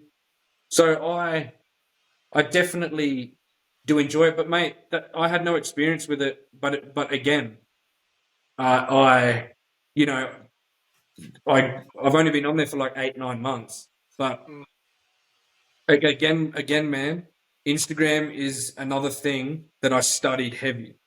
I studied YouTube and I studied Instagram. How do I use it? How do you like with posting and reels and hashtags and stories and because I just have that mindset. If I'm going to use this fucking thing, I need to know how to use it to my advantage, or else what's the point, you know? So I've learned a lot just in 8-9 months, and I'm using it as a tool as best I can. But yeah, it's a lot of fun. There's a bunch of dickheads, but I don't really care. Yeah. Oh, it's I don't know if you've seen the video. It's that the bloke that plays Spider Man. I think he's Tom or something, whatever his name is. He's in an interview and he Tom said, Holland. yeah, and he said, if you've got a problem with me, call me. If you don't have my phone number, you don't know me well enough to have a problem with me. And I always thought that, like, Yeah, there you go. I've in the past sat there like, that shit. You know, I put so much work into this, and you get a bad comment, and you're like, exactly what you said. Who the fuck are they? Like, you don't know them. Like, they're probably trying to get attention. So yeah, I don't know. You just sort of, I guess you get that hard skin, or you just don't give a fuck to start with, and you get on with it. No, I don't give a shit, mate. And I think, like, I've had people say wanker, just write wanker to me, and I'm like, yeah, I don't give a fuck. And also, the reason I don't give a shit is because, like, obviously you read it and you're like, oh, that's not very nice, but it's like, what the fuck kind of person's that? Because I have never, for the life of me, gone onto someone's page and been like, oh, you wanker. That doesn't fucking make any, like, I don't understand that. That makes no sense to me. And also, when people come, oh, your fucking car looks like shit, the new cruisers are shit, whatever. It's like, yeah, that's cool. You're allowed to say that. You're allowed to think that. We don't all have to fucking like it. Like, it's just a car. But also, it just like makes you think, what kind of person is that? I can't even. My brain doesn't even go there, mate. So like, when these people say this shit, I can't fucking relate to it one bit. So I just think, oh, you're a fucking idiot. You're a flog. Like, I'm not even gonna put any thought into that. And also, Like, I'll reply to some of them. I'll have a bit of a fucking chin wag. And, like, you know, like one bloke was talking shit to me about my new car and whatever. And I just sort of said, oh, that's not very nice, mate. What do you drive? And he's like, oh, I drive a Canon. And he's like, and it shits all over your Land Cruiser or whatever. And I was like, oh, that's cool, mate. Like, you have fun in your Canon and I'll have fun in my Land Cruiser. See you later. And then he's like, yeah, we'll have fun in it. It shits all over your fucking shitbox. It's like, what do you can't even talk. Like, that's not even real. That's just stupid shit. I don't know. It doesn't faze me. Yeah. I seen I think it was the other week you had one. I watched the episode where you did your firewood and lighting the fire and stuff, and you're all carrying Oh, on. fuck's sake. No, but I mean, like you get like that one you said about they're just talking shit for the sake of it, pretty much. Like, I don't like your car and it shits on it. But then you do have ones that, like you had recently, it's a bit more, you should say, political. Like, it could have some Yeah. merit to it or whatever. How do you sort of, Yeah. how do you go about that? Is that the same sort of thing, or you sort of have a yarn? Look, at the end of the day, everyone's got their own opinions and we're all built different and we all come from different walks of life. So we're all going to think different and that's fine. That's the way it is. And that's how it should be. It'd be pretty boring if we're all the fucking same. So, but that particular fella said that he was disappointed in me because I chopped down a dead tree for firewood. And I also had the fire on the ground and I should have had it in a fire pit. I can't help but laugh, but I do see where he was coming from. Like, I understand what the fuck he's saying. That, like, because he said, oh, you left ash on the ground. What the fuck? He said you left ash on the ground. That's going to be there for years. And he was being serious. But fuck me. But I sort of, like, as I said, we probably come from different walks of life, and I get he's probably really thinking about looking after the bush and only leave footprints behind and don't leave. Like, he was telling me that chopping down a dead tree, and it wasn't even a tree, it was a fucking stick hanging out of the ground. It wasn't a full tree or anything. But he said chopping down that dead wood and having a fire on the ground is as bad as people leaving their rubbish and shit everywhere. So when someone says that to you, like, that's false. Like, I don't, like, this is my opinion, but it's fucking right. That you can't compare that. That is nowhere near the same. Dropping your plastic shit out in the bush is not the same as having a fire on the ground. And like I said, when bushfires sweep through, we just had so many fires, like, burnt fucking so much country. It just wipes everything out. Like, old mate would have a fucking heart attack if he came up here after a bushfire because there's burnt shit everywhere. Yeah. So I don't really. That's just. Again, he was being serious, but it's just a stupid, ill-informed take. That it's not right. It's just silly. So, and I think, to be honest, mate, I think it's a bit of a. I think there's such thing as too much. You know, the world's a funny place now, and there's a lot of funny rules and regs, and we could go on about that forever, but there's a lot of shady shit going down that's fucking crazy to me, just in general. But I honestly think there can be too much. And I think that might be a case of, you know, when you get too much shoved down your throat, like, look after the bush, don't do this, do that, leave footprints, don't do that, don't blah, blah, blah, blah, blah, blah. And then a lot of people, I think, take that in way too much and then go, oh, fuck, he just had a fire on the ground. He's fucking bad. That's as bad as leaving rubbish behind. I think there's... Like what you're saying there with that is, too, like, you're getting it shoved down your throat, but you carry on about it, but you're not actually fucking thinking about why or what you're saying. Like, Exactly. you're saying about that, and you're like, we need a bit of perspective about it all. Like, you can say that. And like I think I messaged you about it. I'm like, yeah, well, there's a difference between you go up there. Like I said, there's fucking hundreds and hundreds of k's between shit. It's not Yeah. popular like down south here. Different country, Yeah. like the bush down where my hometown is. It's like, fuck no, you wouldn't light a fire on the ground because there's just shrub everywhere and it would fucking go up like no Yeah. tomorrow and you can't stop those fires. Yeah, it's a different, Yeah. totally different country where you are. And yeah, there's Yeah. so much different perspective about it, and you need to have that. You need to think about that sort of side too before it's not just I don't light a fire anywhere. Like you go up there and it's Yeah. like fucking hell. Like it's a totally different camping experience to down south here. We only got the camping spots. There's nowhere to camp. There's no firewood, and it's I think Yeah. you got to keep that in your mind as well. Yeah, definitely. Another fella said to me, he's like, I'm just, that wood that you chopped, was that inside of a national park? Because where I am in Victoria, you're not allowed to do that. And I was like, good question, mate.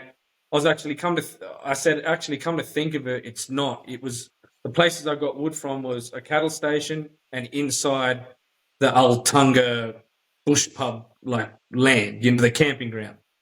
And, and, um, and I said to him, it's pretty lenient up here. People are free to be a fucking human. And in my opinion, that's the way it should be. But I said to him, on the other hand, if I camp inside a conservation reserve or something, I'm not going to take wood from there. I'm going to get wood outside of there. And for example, I just put up a video of me and the missus went through Finke Gorge National Park, and I chopped up a bit of wood at the start of the video that's outside of the park because there's signs saying, please do not collect wood inside the park. So when I say these things, I'm not about like, oh, fuck that bullshit, there's too many rules, just get your wood inside the park. No. It's all about being logical, I reckon. And so if you're not allowed to get wood past there, I'm not going to go in there and get wood. I'm going to get it outside the park. And that's what I did because I understand it's a protected area that is managed. And inside that area, these places are beautiful. Like Australia is huge and we've got never-ending bush. There's so much shit out there like that's been left and it's not disturbed. But still, these little areas that are national parks, conservation reserves and stuff like that, they're beautiful little areas with a purpose. And there's plenty of wildlife and like flora and fauna that's in there living, growing. So don't fuck with it if they don't want you to fuck with it. And any wood that's laying on the ground is probably a home to a lizard. Like, I understand all that shit. So I'm definitely not about doing that. Like, look after the country. Don't leave your shit behind, your rubbish. If you're not supposed to get wood inside there, don't do that. Like, even out bush, mate, if I'm getting some wood off the ground and I go over there to, chop up some wood and a little lizard runs out from under it, I go on to the next fucking piece. Like, it's just logic. Yeah.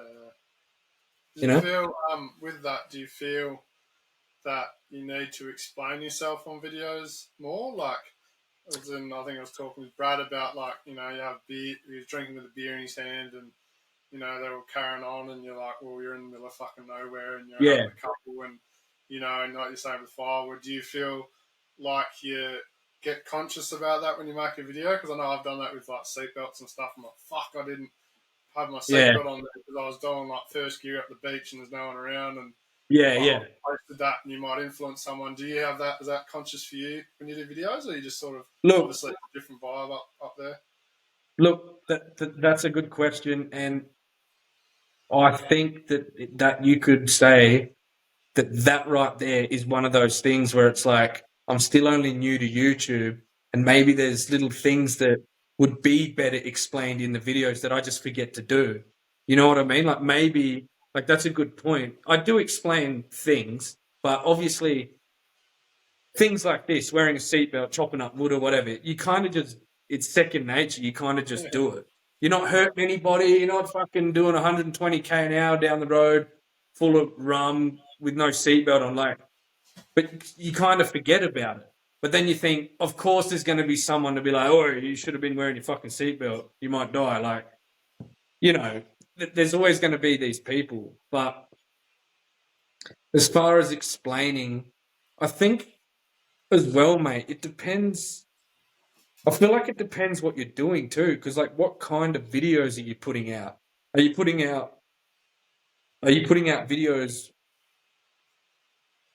where you're explaining everything you do every 3 minutes, or are you just trying to get a video to flow? Like, I think it honestly really depends.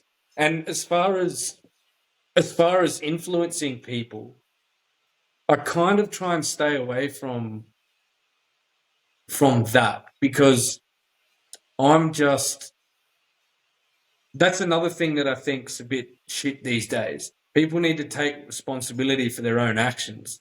So if I can't be responsible for what fucking people are doing, like whether they're watching my videos or not, it's if you know what I'm trying to say, like take responsibility for your own actions. However, I'm not putting out videos of doing illegal shit, or I'm just out in the bush full driving and camping.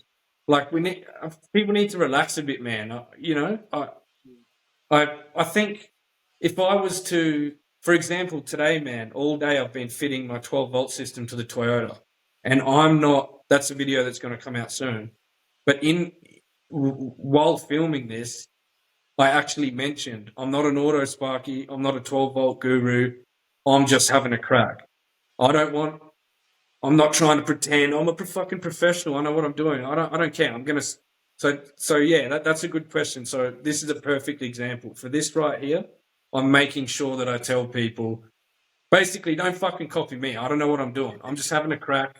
Yeah. Obviously, I've learned things over the years and I've done research, but I know that someone's going to tell me, "Oh, you crimped those wires wrong. That heat shrink should be this long, not that long." Like, so yes, I think for something like that, that's that's pretty important.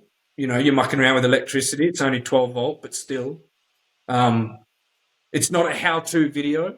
It's not. It's not going to be a how to do your 12-volt. Watch me. Like, it's nothing like that. It's just a person having a crack in a shed at his own shit and filming it and putting it up. So I think something like that is important to to make sure you say that you're not a professional or whatever.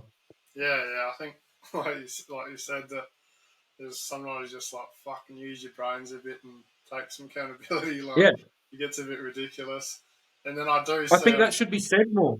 yeah, and I think I do on the flip side see like you get these people like kids and stuff. They do look up to people think you're the best thing ever. Like I'm like a tiny YouTuber, and just like with how small I am now, you get kids and stuff come up to you and they look up to you in a sense. Like they just think it's cool. And so they do have Yeah, the yeah, potential yeah. to copy you if you're doing like you said, but just forward driving, you're not fucking doing skids or breaking in. No, You're not doing the extreme. So I do see that, but then it needs to be a bit of a balance. I think, like, yeah, fucking hell, yeah. like you just going camping, like it's yeah, like you said, I think they carry on a bit, but how do you? Also, I wanted to ask you, what would you say your biggest struggle has been with YouTube, or the biggest thing you struggle with, or struggling to learn? Um, Before we get into that, just to continue on from what you were just saying, you're dead right. And I've actually had out near the station the local community kids, Regan, Regan. They like sing out to me and stuff because they all watch my YouTube now. Yeah, So it's very like what they're like telling me, yeah, we've been watching your YouTube, and I'm like, oh yeah, yeah, righto. Like I didn't expect that in a million years, but yes, you're right. And once now that I've heard that, it feels like it's bloody amazing, mate. And I love that they're watching it, and it's motivated me more, and it's actually made me think a little different. That these kids and their parents and that are watching these videos, and so I don't do stupid shit as it is, but now more than ever because of that, it's like, oh, okay, that's the audience I'm getting. I'm getting some families and kids and stuff. Like, let's make it wholesome and let's be responsible and et cetera, et cetera. So yeah. But sorry, what was the question, mate? Oh yeah, no, you did right. But I just want to ask, like, what's your biggest struggle you find in YouTube, or have you had bigger struggles in the past? Is there something you're struggling with trying to learn, or that you doing now? Struggles. Could be anything, camera, editing, Probably, social media. nah, fuck all, mate. I'm a professional. That's the right answer, isn't it? Yeah, I got fucking 7 Nah, look, dogs. yeah. Struggling, not really, to be honest. Like, nothing really sticks out. I would probably just say that I'm the world's best drone pilot, and I've crashed fucking 2 of them. Well, touch wood, I've Yeah, got them up. I've been so close. Well, I have not yet. yeah, I've dropped one out of the sky because it ran out of battery and it wouldn't come down, but it didn't break, so it doesn't yeah. count. But, Wow. Yeah, look, I had a DJI Mini 3 Pro. That's the first drone I bought. And I lost it in a tree, and it got stuck in the top of a gum tree, and there was no getting that bad boy down. Like, it was wedged in, eh? And then the person I was with, how's this for fucking irresponsible? The person I was with said, "Oh, just chop it down, like a big gum tree." Yeah, I just chop it down, bruh. You'll be right. And I was like, are you fucking serious? I said, I'm not chopping this gum tree down. I was like, it's in the Western McDonald National Park for starters. But I was like, even if we're in the middle of fucking nowhere, I'm not gonna Timbuktu a fucking gum tree. Like, come on. But I said it's a goner. I fucked up and we have to leave it. I don't have 100-foot ladder. We're gonna have to leave the fucking thing there. But then we had some massive storms roll through, and like I'm talking like tornado kind of shit, like big winds, man. And then I was like, I'm gonna go back to that spot after this storm because it might be knocked out of the tree. But it pissed rain, and I said it'll be fucked, but at least I can go and grab it, you know. And then I went back there, and sure enough, man, it had fallen, got blown out of the tree, and landed on some soft grass and was sitting there perfect. I took it back to town, charged it up, flew it, and it was absolutely fine. Like, shit. that DJI gear is fucking strong shit. But then I slammed it into a cliff, and that was the end of that. I was going to say, the way it's going, you can make a movie about that. That is the problem. Like, I've thought about that. Like, I fucking love drones, man. I throw off them, mate. But then I was like, I'd love one of those fucking Maverick 3s or, even better ones. And Yeah, fuck, I'd stick with that bee. But then I've always thought that, like, especially down south here, we got the big carry trees and shit, so they're fucking huge. That you can't really fly above them to get your shots. And I was like, oh, fuck, well, it's just, you're paying $3-4 grand for a drone that's just more money to lose. So I've only got Mini 2 at the moment. drones are sick, man, and I like I don't know much about drones, and like I said, I got the DJI Mini 3 Pro, and then pranged it and stepped up to the Mini 4 Pro, which just got released like not that long ago, and they're like a mini drone that's under 250 grams, so you don't need like special CASA licenses and whatever. That's the main reason I did it, but also because those drones are fucking elite now, bro. Those Mini Pros are amazing, and they're only they're in between like $1,000 and $1,500 with a couple of batteries. I fucking absolutely love them. I think they're a big asset to your channel. Like you just get that different perspective. Like you can be filming at a river or something, but to have that air shot of that river, or you might see a cliff over here, or you just don't see it from the ground. And how do those? Yeah, they're a proper game changer. What's that? Sorry. How do the Mini? Because I got the Mini 2 still. Like it's, it still does the job. But I know the Mini, like all the 3s and 4s, have stepped it right up with camera quality. Does it still go pretty good in the wind? Like my 2 sort of struggles on the beach. Like you have to pick your days. Well, that's a good question. Obviously, they're a bit limited compared to the bigger drones and the more expensive drones. But like the Mini 3 Pro and the Mini 4 Pro that I have now aren't that different. I haven't, like I said, I'm not a drone professional, but again, I did a bit of research like I always do. And I just read comments on YouTube from people that must know what they're talking about. And they said that the Mini 4 Pro is good, but they're a bit disappointed. They wish DJI did a little bit more with the Mini 4 Pro because it's like running the same lens as the 3 Pro and all this shit. And so I learned a bit of information there. But in regards to the wind and that, I've never not flown them. Even in like, I think they're good for 30K winds or 38K winds or something like that, or 40K. I can't quite remember, but like I've had them out on, like it's a proper windy day, and I just fucking send them. And I've had strong wind warnings on the screen, but I just fucking delete that and keep flying it. And I haven't had any drama, eh? Yeah. I Like think they're it's pretty, they are impressive, man. They really are. yeah. I think it's using your brain a bit too. Like I remember doing one Oh, for shot sure. with I think it was when I did the Tunner episode, and I wanted to get this shot because I had the field, all the fields are like planted with crops.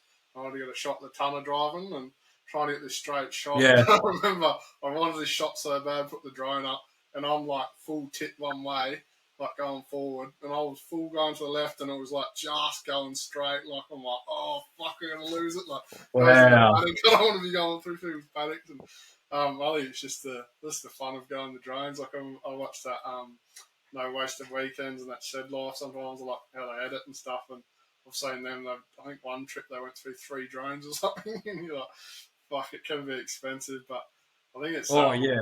it's definitely a massive asset to a channel. Like, do you think you'll Oh, yeah. get bigger drones or anything like that in the future? Or are you quite happy with the fours, the minis? Nah, it's funny, man. I honestly love shit to be simple. Whether it's my vehicle setup, using a phone for YouTube, using these small drones. Like for now, I'm definitely gonna keep this Mini 4 Pro. Like the other thing too, man, is I'm not saying that everyone should use a phone and a small drone. I'm not saying that. Like I'm not very skilled. I'm only just starting out and I'm only just learning, man. So there's just, I feel like start small. Do what you want, but in my opinion, I don't need to go out and spend huge money on a big flash drone. Like why do I need to do that? For now, it's absolutely fine. But yeah, like people with more experience, like you would have way more experience than me with cameras. I don't even know what fucking lens to use. I have no idea, man. And other channels out there that are like those big channels, of course they're going to have a lot of different tools. And like Ronnie Dahl, I've heard him talk about what he uses, and Andrew St. Pierre White from 4 by Overland, like he's like a filmmaker, mini documentary maker. Like he's got all the professional gear. He knows what he's doing. He's got a proper studio. He's got, all that. I'm just having a crack. Like, does, does this Outback Offroad NT grow? Does it work? Does it turn into something? I have no idea, man. But for the minute, I think it's fine honing my skills using this, lighter gear and the phone and all that sort of stuff. And as I said, I think, you can get really, really good with it and learn a lot. So I think I'm going to keep all this stuff for a while, but, who knows what can happen in the future, eh? Yeah, I remember. Another thing come to me. I can't remember where I heard it, but they were like talking about. I can't remember sponsors and camera gear and all this sort of stuff, and they said, "Oh, you don't build a roof before you build the walls," and Yeah. like saying, like, don't fucking buy all this shit, and you've got 100 subscribers, or you're just starting out, or you're small, like. You don't fucking need it. You don't need Nah, it. that's it. Especially, That, we just that, touched on all the phones and shit. You don't need all that fancy shit. And it's so true. Like we can all get carried away, and you want to look like 4Drive 24/7 or something, and you're like, yeah. fuck, just punch out some content, which I think it's dead right.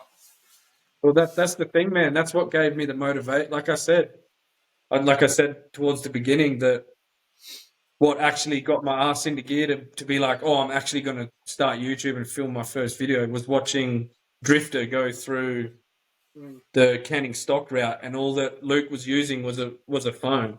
And when he said it, I was like, oh, like fuck, just there you go, like make a start. So that's what I did. Yeah.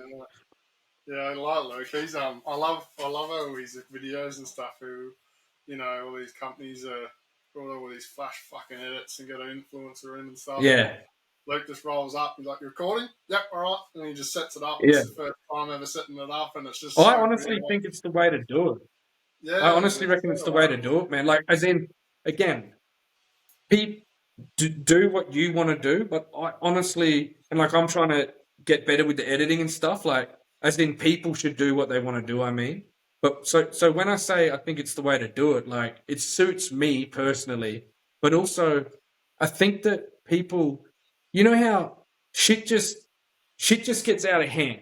Like the four-wheel drive scene is fully saturated now, and everyone's trying to do all this crazy shit. And we rolled our car last night. Woo! Look out! Like, to get views and all this kind of shit. But I honestly think I think sometimes things go so far, just generally speaking, not just YouTube, and then they reach a bit of a ceiling. And sometimes they kind of find a little bit of a happy place. And I honestly think that YouTube, like our four-wheel drive scene, I reckon is heading there, to be honest. And I think a lot of people are chasing simple but interesting content again. And I know they are, because I am one of those people. I'm looking for that. So I'm trying to make that as well. Yeah, Within reason, you know what I mean? But also, I see people say that shit all the time, man. Like, oh, finally someone that's not doing crazy editing, and like not necessarily on my channel, but other people's channels. And like, yeah, I went back and watched. I've been watching a lot of Ronnie Dahl's older shit, like from 8, 9 years ago, and obviously the quality and stuff he's producing now is way better. And what he's doing now is awesome, and blah blah blah. But those videos from back then, they were just raw. They were just to the point. It was him and his mates camping and hitting up hard tracks. I'm watching him now, and I'm addicted. Like, I reckon they're the best videos ever. yeah, And I actually said that to him. I put a question to him on the Full Drive podcast and said to him, basically, I've been watching your old shit and it's awesome, and your new shit is really, really good. However, are you still as passionate as you once were? And I feel like the old stuff is absolutely great, the simple stuff. And he actually said, yes, I still love it, all that stuff. But also, he's like, I'm actually dying to get back to the simplest stuff, and I'm actually going to do it. Start heading out by myself, maybe just take one camera, a GoPro, and try and do. He's like, none of my stuff is scripted, but when you're trying to plan videos and shots, and there's all the camera people there helping him, and sometimes when he's redoing shots, it feels scripted. And he was saying all this stuff, and even he wants to go back to basics. And I honestly think there's like value there, and there's a market. And if your shit is interesting, like, people don't watch stuff for the editing for the most part. So I'm not saying outright, but you don't, like, generally speaking, when you go to watch a movie or a video, you're not like, oh, let's watch that video because editing. mm, Like, I don't yeah, think anyone says that, you know? yeah. But I think it's obviously, if a video has nice editing, and they've shot the scenes well, and the voiceovers are done well, and it's entertaining. Like, don't get me wrong, the music, like, don't get me wrong, for sure, it is great. And it's like when I go back and watch some of my first videos, and some of the scenes are too long. There's not enough going on in between.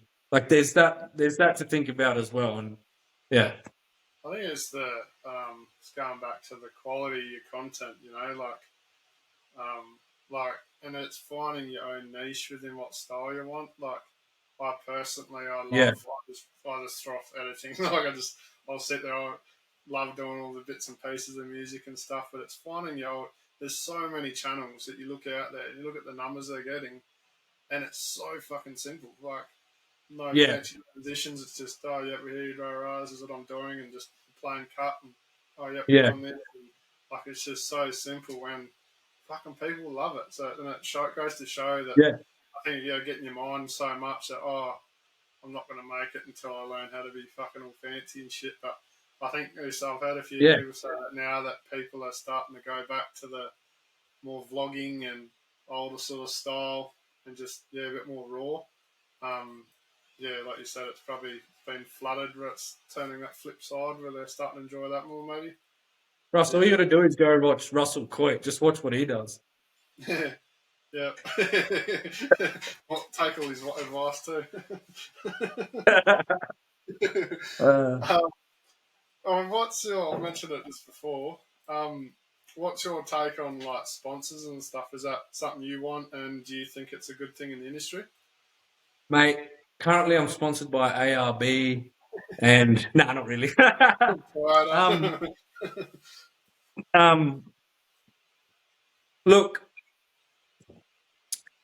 the sponsor things are funny. I've actually had a couple of offers just for like, the company wants to send me some car wash shit and make a video, and there's been one or two others, like random cheap Chinese lighting, and I don't even know if it's a scam or not. But anyway, I I think that it's a bit of a complicated question, man, because look, I'll say this. I'm not opposed to sponsors. It has to be done the right way. And like I looked at the car wash, they sent me a contract. They said, we want you to make a reel about our car wash shit. Here's the contract. And I read through it. I thought about it. It's an offer. I thought about it. I read through it. Basically, it said one of the stipulations was if you have any problem with this product, you have to reach out to us before adding it to the video. And what I got from that, like that's fair enough. Like I get it. You want me to reach out and say, "Oh, your shit's pretty shit and it left streaks all over my car." And then I guess they would say, "Okay, how did you apply it? Because if you did it this way, you know what I mean? Like I get it." Yeah. But what I got from that was if I sign up to this, it's going to be a never-ending loop. If I have a problem, I have to go to you. And what if it's just that your car wash stuff's not that good, but I'm not allowed to fucking say it? Like, I'm not going to do that. I have no interest in that. So, and anything I do, I try to be as honest as I can. Like, I fit these door seals to my 70 because they're sold with the promise of getting rid of wind noise. And I installed them and I thought they were doing a good job. And then I took them back out and put my standard seals back in. Turns out they weren't really doing anything. So I mentioned that in a video.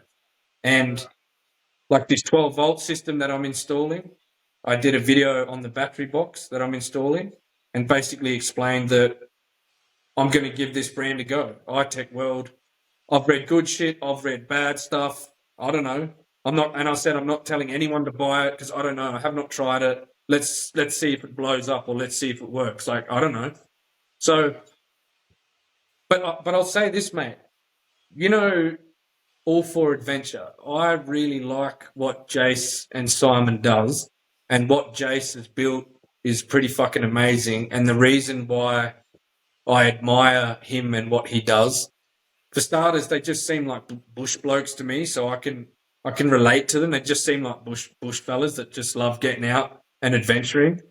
And I've seen everything they did, everything Jace put out right from early. And in his early days, he was financing all of that himself. And I think he did one or two trips, like one or two seasons back in the day.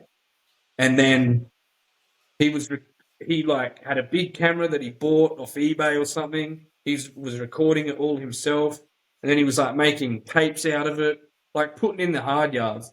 Yeah. And again, wanted to build his own thing, wanted his own show, blah, blah, blah. Obviously, he was one of the only ones doing it back then. I think it was like 07 or 08. And he ended up, of course, the full drive industry was like, whoa, look what these blokes are doing. So sponsors started coming out of the woodwork to support him. And he basically, I'm paraphrasing here, but he was saying that he was running out of money and he basically filmed his last episodes and was all in, talked to his missus and said, I want to go all in with this. He put his last money into it. And if it didn't work, if it wasn't going to take off after that, he was basically fucked. Yeah. He put his last money into it. And then some sponsors from the industry contacted him and said, we want to support you. And then now look what's happened. And they took off. And I don't know what they're doing now. I'm not saying everything they do is legit or whatever. I don't know. But to answer your question, I feel like that is a really cool story. And that was a bloke just having a crack. And he's in a certain niche, a certain industry. And there's companies that build products for that industry. And if they want to back you and support you, I've honestly got no problem with it. Again, I think it's, the market's very saturated now. And I think it just depends how you go about it, because there's so many people out there that'll just quickly sell out.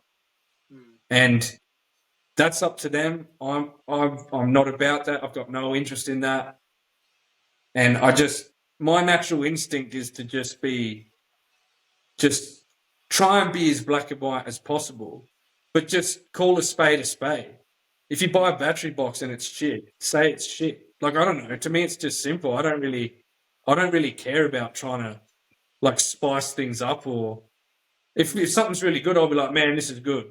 This is shit. This blew up. This is great. Like, so sponsors, I think, are important, and you're going to get sponsors in car racing and everything. I don't know. I think it just depends how you go about it. Because if I had a company that wanted to sponsor me, obviously that's not going to happen right now because I'm only a small fry. But if there was an offer there and their gear is shit, I'm not going to take it. I've no interest in doing that. Like, and because of what I do out bush for work and whatever, like, I know what gear's shit, what works and what doesn't. Like, there's nothing worse than using something that's poxy. You end up swearing, you have the worst day ever. Like, there's no way I'm going to take shit gear and try and pretend it's good. And you're going to see it anyway. You'll see it out bush, fall to bits on the corrugations, or like, it's, yeah. Yeah, I think like I get asked all the time. I guess people that don't understand YouTube, and they're like, "Oh, like, do you get paid?" I'm like, "Well, you get to 1,000 subs," and I said, "Even then, it's shit money, and it's not hyped up what it's meant to be, because okay, you might get paid $50 for a video or something or whatever, probably even less when you're smaller, and like, oh yeah, you're getting paid, but you probably spent fucking $150 in fuel and food and Yeah. to make that video. So especially with these channels that are doing some massive kilometers, it's fucking fuel isn't cheap. You spend a couple of grand just getting to the destination up north, especially from down south or wherever you're traveling to. So if you're doing that full rip, it's definitely a big financial burden. I found it in the last channel I was with that I spent like so much money and went too hard too quick, and like it was growing, but just fuck me. So I don't, definitely, that's a good point. I didn't realise that story with them about the sponsors, so that part's definitely good. I think it's definitely like you said, these people are selling out that just I think got the idea that you have to be sponsored. Like, I mean, I can't say I hate sponsors because I've got them myself, but I've sort of created this relationship through my business that, pretty much all of them either buy stuff off them or sell their stuff, or, and we just work together. But I think it's the thing of trying to act like the big dog, like they're just getting the idea from all these big companies that you have to have it, where obviously, fuck, if you get a good offer, like, you're not going to be stupid and say no, and it's a good product and shit. But it's dead right about the selling out. Like, there's so many. I think I mentioned the last podcast about that Bridget from Red Dirt. She was saying the same thing. Like, she's working with a company for the past year, but you haven't even seen it because she wants to make sure this is a good product that she's recommending, especially on a scale when you're big. Yeah, there you go. About influencing people, you fucking, when we might be in a better position than other people, they might have to save for 3 or 4 years, to get this one product, and they're like, oh, fucking, Regan said it all right, we'll fucking, we'll get it, and then it's shit. Oh, fuck. Like, Yeah. No, um, exactly. yeah, so there's definitely that side to it, but yeah, man. I mean, it's definitely a cool thing. Like you get some offers, and you're like, oh, Yeah. yes. Well, for sure, mate. And it's something like we're passionate about this shit. I'm passionate about four-wheel driving, the bush, camping, blah blah blah. This YouTube thing, the community. I'm passionate about it all. So I love. Look, it's an ecosystem, mate. If we didn't have these companies, we wouldn't be doing this shit. Like, Yeah, if we didn't have ARB to make awnings and swags and like whoever, Darshi and all these other, even Kings, like mm, they're making gear for people that don't have all the money to spend on ARB gear. Like there's levels, there's levels, and like yeah, um, it's an ecosystem. So I'm passionate about it, and I'm passionate about certain brands as well. So if I'll have no problem plugging, like I don't give a shit if I'm sponsored or not. Like mm, if I'm using gear that's good, like I've got my Max Tracks. I swear by those Max Tracks. I'm not saying isn't other traction boards out there that aren't as good. I don't know. I haven't used them. I went straight to Max Tracks because they're obviously proven. They're obviously good. They're obviously reliable. They're not going to fucking fold in half like a lawn chair the first time you use them. You know what I mean? So like I would recommend them in a heartbeat.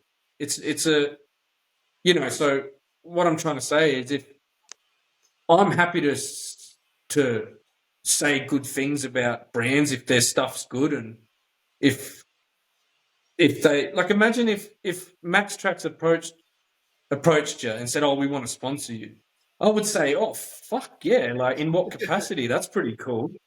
Like I yeah, use your gear. I've always used your gear and it works. Like hell yeah! Like what? Let's work together. What do you want to do? So I'm open to it, mate. There's ways of going about it. It's just business. yeah, yeah. Oh, 100%. Yeah, I think the big thing. I mean, obviously having a business, fuck, I want to advertise as many people as I can. So yeah, do Yeah. that like, affiliation sort of stuff, and fuck, like people love it. But yeah, that's definitely it's dead right. I also wanted to sort of ask you, you sort of touched on it before, but what's your goals for YouTube? Like, would you, you know, would you go full time, like traveling around, or would you have like multiple cars or different people, or what's your like end goal for YouTube? So my end goal, and I'll put it out there once again. Lots of people say that you know, not they're just doing it for fun, and like that's cool for sure. Mm, Which I am having fun, or else I wouldn't be doing it. But I am very passionate about it, and I'm enjoying the process, and all of the above. But my end goal, I'll be straight up. I want this to become. I want to be successful enough at this. I'm trying to grow a brand and a business, and I'm trying to do something. I'm trying to get up and do something for myself and create a thing. So I would love. Don't know how long that's going to take. 5 years. Who knows how long? But where do I see it, and what do I want to achieve? I want it to turn into something that is my only focus when it comes to earning money and business. So I want it to be successful and and nurture it and grow it into something that's successful. You know what I mean? So yeah, I'd love to, mate. If I could do it full time right now, full drive content, travel. Like I'd be off to the Simpson Desert tomorrow to put out a couple of eps and do a bit of a trip. And yeah, I would love to. That's the goal, mate. Like I'll be straight up honest. That's the goal with it. I'm not delusional. The chances of the chances of becoming that successful at it, I know, are slim. You can't just say, "Oh, I'm going to do that now. I'm going to be a YouTuber, and and that's what I'm doing now, and like I'm successful." And oh, it worked. It might fucking not work, like, but you got to have a crack. That's like anything in life, any business. Like you got to nurture a business for X amount of years before. you see a profit or before you know if it's going to be successful or not. So, but that's where I see it going. That's my fucking goal, mate. That's the vibes I'm putting out there. And I'd love to, in 5 years, be doing this shit full time. I think it's like you said that I don't know about that stat, but 1% statistically is what you've got to be successful. But I think it's kind of I feel like it's a race of endurance race sort of thing. It's not. You hear about all these really successful people. Most of them have done it years and years and years ago when it was a brand new industry to YouTube, or not far on, and there was so Yeah. many like even niches now to do something different is near on impossible. You have to do something crazy extreme, which you probably can't afford. So I feel like generally now it's not yes, you need to be your own person, your own content, and all that sort of stuff. But I really feel like it's an endurance race. It's not a quick thing anymore. There is still people that do grow quite quickly, and you play it smart, like I was saying before. Making use of certain things and subjects, and that will help you grow a lot quicker. But I really feel like it's a long game race now. I don't know if you think the same. Oh, fucking 100%. Unless you know you've got a winning formula, because there's some people that are better at it than others, and there's some people. It's such a complicated thing, man, because personalities, editing, like what kind of product are you trying to put out there at the end of the day? Because there's so many people. You know how like a lot of social media and YouTube is high fucking energy. Woo! We got woo! Fucking people doing backflips and shit Yeah. like and that's a lot of it, like influencers, and like it's short, sharp, fucking people's attention spans are 4 seconds long. Like I feel like there's different ways to go about it. If that's what you're about and you're heavy into it and you know how to gather an audience, or I think for most it's the long game and it's an endurance thing. Like even Mr. Beast, it took years for him to build up his channel and whatnot. So, but for what I'm doing, it's definitely an endurance thing. I think I can't remember. I think it's Field Days, that bloke that does the exploring and surviving shit. I listened to a podcast with him on the Wake Up podcast. Wanted to be on the podcast. And he. Sorry, mate. Me missus just walked in. Oh, hi guys.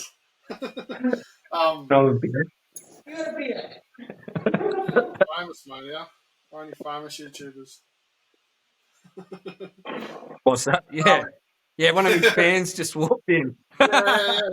Signings at 9, guys. And yeah, he was saying that he studied for like 6 months or something before he put out a video, and he was saying like he just sat there and just studied everything about it all, and then got I think 1 million views in his first video or something, which is fucking unheard of, Yeah, that's insane. Because I was watching back to earlier when I said I did a bit of research with Mr. Beast. He was saying that, I don't remember the exact numbers, but he said, because with everything there's a formula, man, and he said there's a formula to this stuff. He's like, I know exactly what to do to get 100 million views on a video. I know the exact formula, from the title, the thumbnail, to the content and the editing. He's like, I know the exact formula. And he said, if I was to start a YouTube channel tomorrow, I can't remember what he said, but I think he said I'd have 10 million subscribers in 6 months or something like that. And he said, he's like, I could call it, like people wouldn't even know it's my channel, and I'd have no budget, and I could get it to 10 million in 6 months. So he knows exactly the formula, you know what I mean? And I think his content is because I think that's the other thing, man. His content is like a global, is like a he has like a global audience. You know what I mean? The stuff he's putting out, it's like big, it's wild, it's interesting. They're doing crazy shit. You know what I'm saying? So like, whereas what we're doing, it's pretty niche. It's a pretty niche market, the full drive market. But in saying that, it doesn't mean you can't grow quick, and it doesn't mean that because there's some gigantic channels out there. You know what I mean? But I would say that the majority of them were built up over a like fairly significant period of time. You know what I mean? So unless you're someone that like Paulie, he's decided to just fire up YouTube, as I'm sure you know, and he's got like 3 eps out or something. He's got heaps of subs and 80,000 views on every video, like because he's a big personality in the industry. He's big on TikTok. He's big on Instagram. He's got his gold ute. He's a cool character, like he's lovable and like everyone already knows him and stuff. If you're someone like that, and you start a YouTube channel, well, you're not going to get 28 views. You know what I mean? It's going to work, obviously. Yeah, yeah. Do you think? Do you find there's obviously like Mr. Beast, like that is dead right about the sort of global audience. You know, there's not in the niche, but I find sometimes I'll sit there like trying to study about YouTube and these videos pop up. Do you find there's much misinformation? Because sometimes I'm watching videos and they're fucking carrying on about all this shit, and there's so many theories and this is what works and don't do this. And do you find that when you're studying stuff, like there's just some of it's just a load of shit and you sort of get carried away the wrong way? Definitely. I think that some people probably focus on the wrong shit, focus on the wrong areas of YouTube.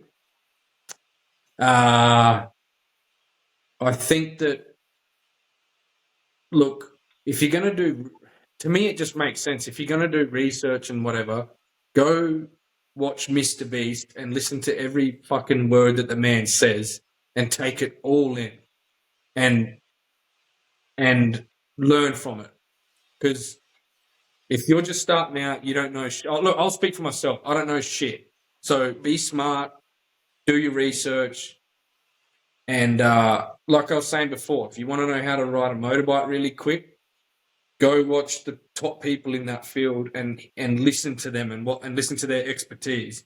And like that's how it works. So I guess the point I'm trying to make is if you want to, obviously it's all about experimenting and stuff as well and learning stuff along the way, because you can go and watch blokes like that, like Mr. Beast, all you want, but you can't just, it's not like you're going to be a professional the next day. Yeah. You've still got to hone those skills and work it all out over a long period of time. But it's like obviously a step in the right direction, you know? But yeah, I think people probably can get hung up on probably some of the wrong. Like I personally know a young fella who is trying the YouTube thing, and he asks how to be successful at it. I want to be a big YouTuber. How do I do it? And it's just like, that's a complicated question. Like he asks me. That's a complicated question. And also, I'm not a big fucking YouTuber, so I can't tell you what to do. Like, you know, but I think sometimes I feel like people who ask questions like that, how do I say it? It's a bit of a losing battle. I think you either have the mind for certain things or you don't, because I feel like you need to do your homework and put in the work and do your research. Like, how else are you going to do it? Like, that's what I did from day dot. I didn't just start doing YouTube and, I'll figure it out. I watched videos, I watched Mr. Beast, I took notes, I read articles, because there's formulas to this stuff. There's formulas to Instagram. And yeah, you got to break that code. Like, if you don't want to, you don't have to. If you're just like, oh, fuck that, I'm just having fun, like, there's nothing wrong with that. But if you're sitting there saying, oh, I'm trying to be successful, I'm trying to do this, I'm trying to do that, figure it out, do your research, learn from the experts, and have interesting content. That's all I can say. Yeah, I know. Like, I've got a work mate I used to work with, and he just films just for fun. Like, it's just to show his mates. It's purely like he's not even really involved in the industry. You know, he just goes down the beach with mates, catch fish, and he's a character. He's funny as fuck. Yeah. Like the video is just so simple, and he's got like 2,000 subs or something, and he gets decent views. And he's like, "Oh, I turned the monetization off because I was doing it for fun." I'm like, "What the fuck, bro?" Like, I'm like, sitting there studying videos, fucking editing for hours, doing this, and you're just, "Oh, I'll just do it for fun, fucking on." You don't even want any money from YouTube. I'm just like, "What the fuck?" And it's like I've talked to people, and they're like, "Oh, it's fucking not possible," and rah rah rah, and I talked with Brad, Red Dust Adventures, big shout out. All the time about the theories of it and editing and all this sort of stuff, and is it because my channel's shit or whatever? But I know it's possible because you see these guys and they aren't flash or don't have all the best gear, and they do grow and they do become quite big channels. Some in it, some not. So it's definitely possible. Yeah, it is, mate. I think if you're going into it with the mindset that, oh, this isn't going to happen, that's the wrong fucking mindset. But that's like that's not a winner's attitude. That's a loser's attitude. What I mean by that is that's anything, mate. That's business. But oh, this isn't going to fucking work. Well, it's not. It's not going to fucking work with that attitude. You can say it's tough, and the odds aren't on my side, because that's all facts. That's just facts. Like, be fucking honest about it. Be factual. But to say that, oh, this ain't gonna fucking work, it's just not. It's just not gonna work. But. And talking about Brad from Red Dust, he's a legend. I would love to fucking head over that way, and like go for a trip one day, and get him to show me how to throw a cast net. Oh, bro, that was the best ever. I was in fucking tears. It was so good. So good. Caught a little barrel. Yeah, just a fucking genuine bro. I love yarning with him. Like, fuck, every time I keep saying to myself, we need to just fucking hit record every time we have a phone call, because every phone call's not under 2 hours. I was just talking, whether it's shit or about YouTube, and like, it's fucking, he's been doing it for a while, trying to same sort of boat, and had that video I was yarning to him about the 79, and he's had a bit of a spike since he's done the 79, and he's trying to study all the facts. But that's another thing with him, like I was yarning with him, like you fucking get like all these people saying different things, why this is happening, why is that happening, and you get led astray so easy. Yeah, you can. I've sort of stepped back a lot more, because I was chasing that hard for a while. I was like, fucking desperate, I want to do this, and this person says this and this person says that, and you put it in the video and you're like, what the fuck, didn't that work? And like I said, it's like just keeping shit simple sometimes. Like just I fully reckon that. Keeping shit simple. But not only that, it has to be, like I'm saying, look at Mr. Beast and whatever, but I'm not saying watch him make one video and then, look, 1 million views. No. Implement the strategies, but it's still the long game. Like he said, he gave away all these secrets. He still said, don't fucking speak to me until you've made 100 videos. Yeah. Like, you're not going to nail it on the first one. You're not going to nail it on the 20th one. You might start getting somewhere after the 100th, though. Like, obviously that's probably the majority. There's obviously your special cases that are just fucking whizzes at it, have the right personality, just have the right ingredients to chuck it all together and make it work. But, I was actually having a chat with Brad about that when he posted the Land Cruiser. I think he posted he made a post about it on Instagram. That was his next episode about the Land Cruiser, and I actually said to him that I was like, this is just my opinion, but I was like, this is going to be a good video. This is like, straight away when I saw it on his feed, because in the thumbnail he had like why did we buy a Land Cruiser or something like that, and immediately I was like, I'm gonna watch that. I want to know. I want to know. Maybe they fucking hate it. Yeah. Maybe it's a big giant shit box. Maybe he loves it. I don't know. Like what's he gonna say? So Yeah. and I told that to him. I just said, I was just saying it, just, we all have a chat and stuff like that and try and help each other out. And I was just saying it from my perspective as an audience member, a fan of their work. I was like, bro, that's fucking made me interested. And I'm not going to be the only one. There's going to be other fucking humans out there that are going to want to watch that and see your opinions. And obviously the 79 is popular, but also a controversial vehicle, and then, sure enough, it's like done pretty well and good for them, eh? Yeah, I think it's I can't remember if that was, I don't know who I heard it from, but they were talking about, like trying to, like your thumbnails and all that sort of side of it. Yeah, You need to have a question or a statement that you have to fucking know what the answer is or what happens. And yeah, like you said, why were you on 79 or whatever? It's like, fuck, you want to know. And like you said, yeah, it's exactly. a popular car, controversial, and you get that statement, you're like, fuck, I have to know what that Yeah, is.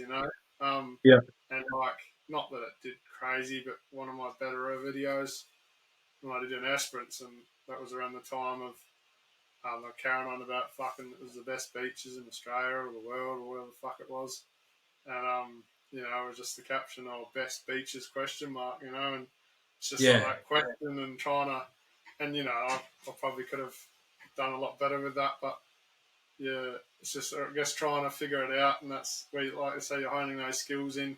And I mean, there's yeah. stuff now that, like I obviously was with the previous channel, and the stuff I do now that I'm like, fuck, You I can get my struggled charger. so much before. Um, Trying to learn and do it, and now you just do it naturally. You don't even think about it, and um, Yeah, so it comes back to that. Do those 100 videos and smash out and learn about it. yeah. Well, it's funny, man, because my last like 4 videos have all been up around 8,000 views, and I'm very happy with that. And then I released a video. I did a bit of a walkthrough of the battery box that I was going to put in the vehicle Mm, that I've installed today, and I thought it would do good, and it did do good. I'm not trying to sound like an idiot, but it's only done 11 or 1,200 views, which is really good, and I'm really happy with it. But compared to the previous 4 videos, it's a yeah, big drop off. And I was like, oh shit, no one gives a shit. That's yeah, interesting. And if I look at my analytics, it says that a much smaller percentage of your regular viewers have clicked this video. Therefore, that has throttled its reach. So yeah, because like stuff like that, man, that right there is a like I love the YouTube studio and the analytics and the shit it tells you. It obviously I can see my video hasn't done as well. It tells me large percentage of your regular viewers haven't clicked this video. So then straight away it's like, oh, like that gives you a key right there. They didn't find this shit interesting. For whatever reason, they didn't want to click on it. And mate, I'm sure you'll agree, most of the 12-volt videos out there do so well. Everyone's always looking at 12-volt stuff, DIY, bloody, I honestly thought it would do pretty well. So mm, yeah, I thought that was pretty damn interesting, actually. But anyway, yeah, yeah. I think like I've had some stuff and ideas, and you're like, fuck, that's gonna go off. Like this is the one that's surely not, and you fucking like put it out there, do so much work. Yeah, it looks fucking mint, and then like nothing, and it's really hard to get that gauge of what people want. And I think that can yeah, also turn to chasing stuff out of your content area. You're just fucking chasing what everyone wants. and then there's shit Y- you just don't spend any time on, or Yeah, just like exactly. it's another video and it goes fucking off, and you're like, Yeah, what the hell, you know? And even nothing, or what is even Mr. Beast said stuff like that as yeah. well. Like it's, you know, it's just like so random sometimes, and just I take it as it think, comes. I think on that as well, bro. I think like how we're talking about, oh, people didn't want to watch that. I reckon that it's also your channel and you put out what the fuck you want. And if you put out a video that a lot of people didn't watch, it's okay. It's, it's your thing that you did. It's your work that you put out there. And not everything can be a home run. You know what I'm saying? Like you've still got to do when you first start your channel, nobody's watching. I don't care who you are. Like you, unless you're known, like I said before. But Yeah, the majority of people that start a channel, no one knows you. No one's watching the first video. You've got to build from somewhere. I think it's important to yeah, keep in mind where you started and what your original goal, like what your original mission was, and like obviously elevate and like progress. But I feel like you don't have to stray too far from that because mm, sometimes it's like it's what got you to the dance. I feel like some people stray heaps far and they end up doing crazy shit, and then you kind of lose people.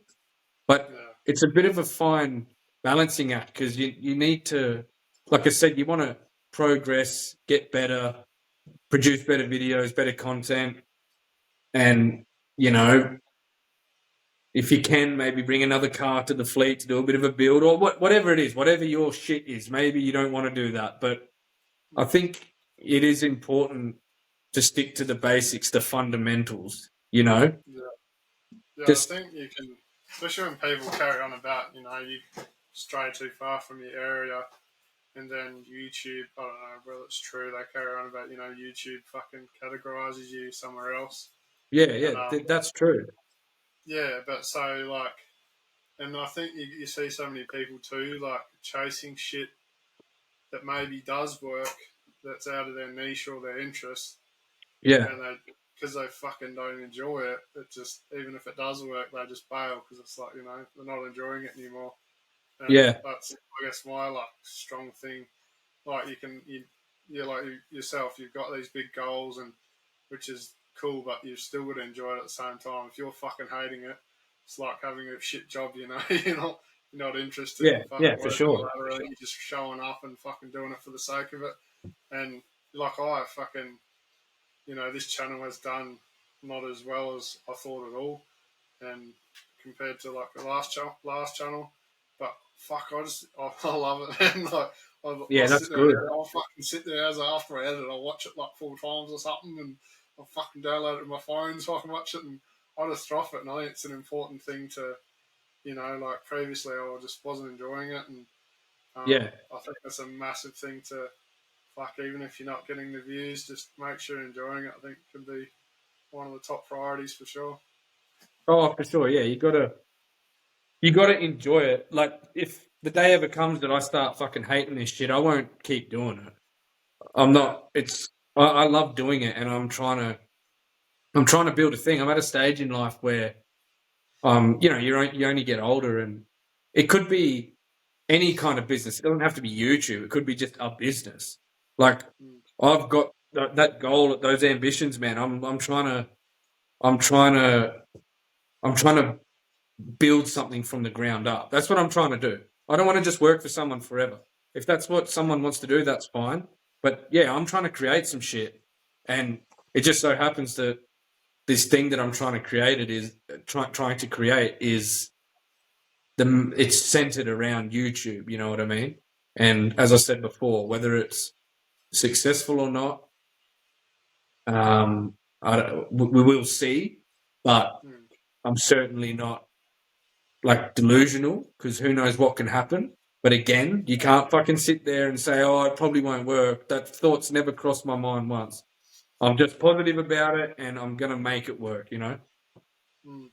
Yeah, I think it's around hanging around the positive people too. Can um, you know, like yeah, sometimes you get hang out with these other or talk to these other YouTubers and stuff, and just fucking they get you down, eh?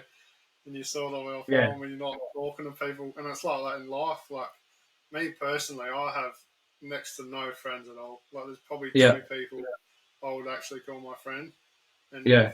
other people I just associate with. And fuck, man, like, there's just so many people I've had just cut out of my life. Like I look at myself and you're like, holy shit, like I'm fucking depressed and Yeah.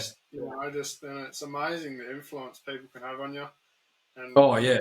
it reflects big on YouTube. You see these people and just fucking toxic, bro. Like just and Yeah. that's their own thing. They do them, but like fucking hell, like it's just all negative, and I think that's a big thing with YouTube. I see it like burnout in so many people when they get down, and I think you just got to fucking choose your crowd you hang around with or talk to, and keep your head Yeah, for up and sure. keep holding through it. Yeah, for sure. It's not that like a circling it back around to the people that talk shit online and like I don't give a fuck about that, but obviously you do take it in and it can have an effect and whatever. But and it's not that you're better than anyone else. You just got to elevate above that. And like I can't relate to that in any way, shape, or form. I just don't understand it. Like maybe if we were 14 back at school, bit of shit talk. But like these are fucking grown men talking shit on your channel. It's just like I'm not. That's weird. You're a weirdo. Like that's weird.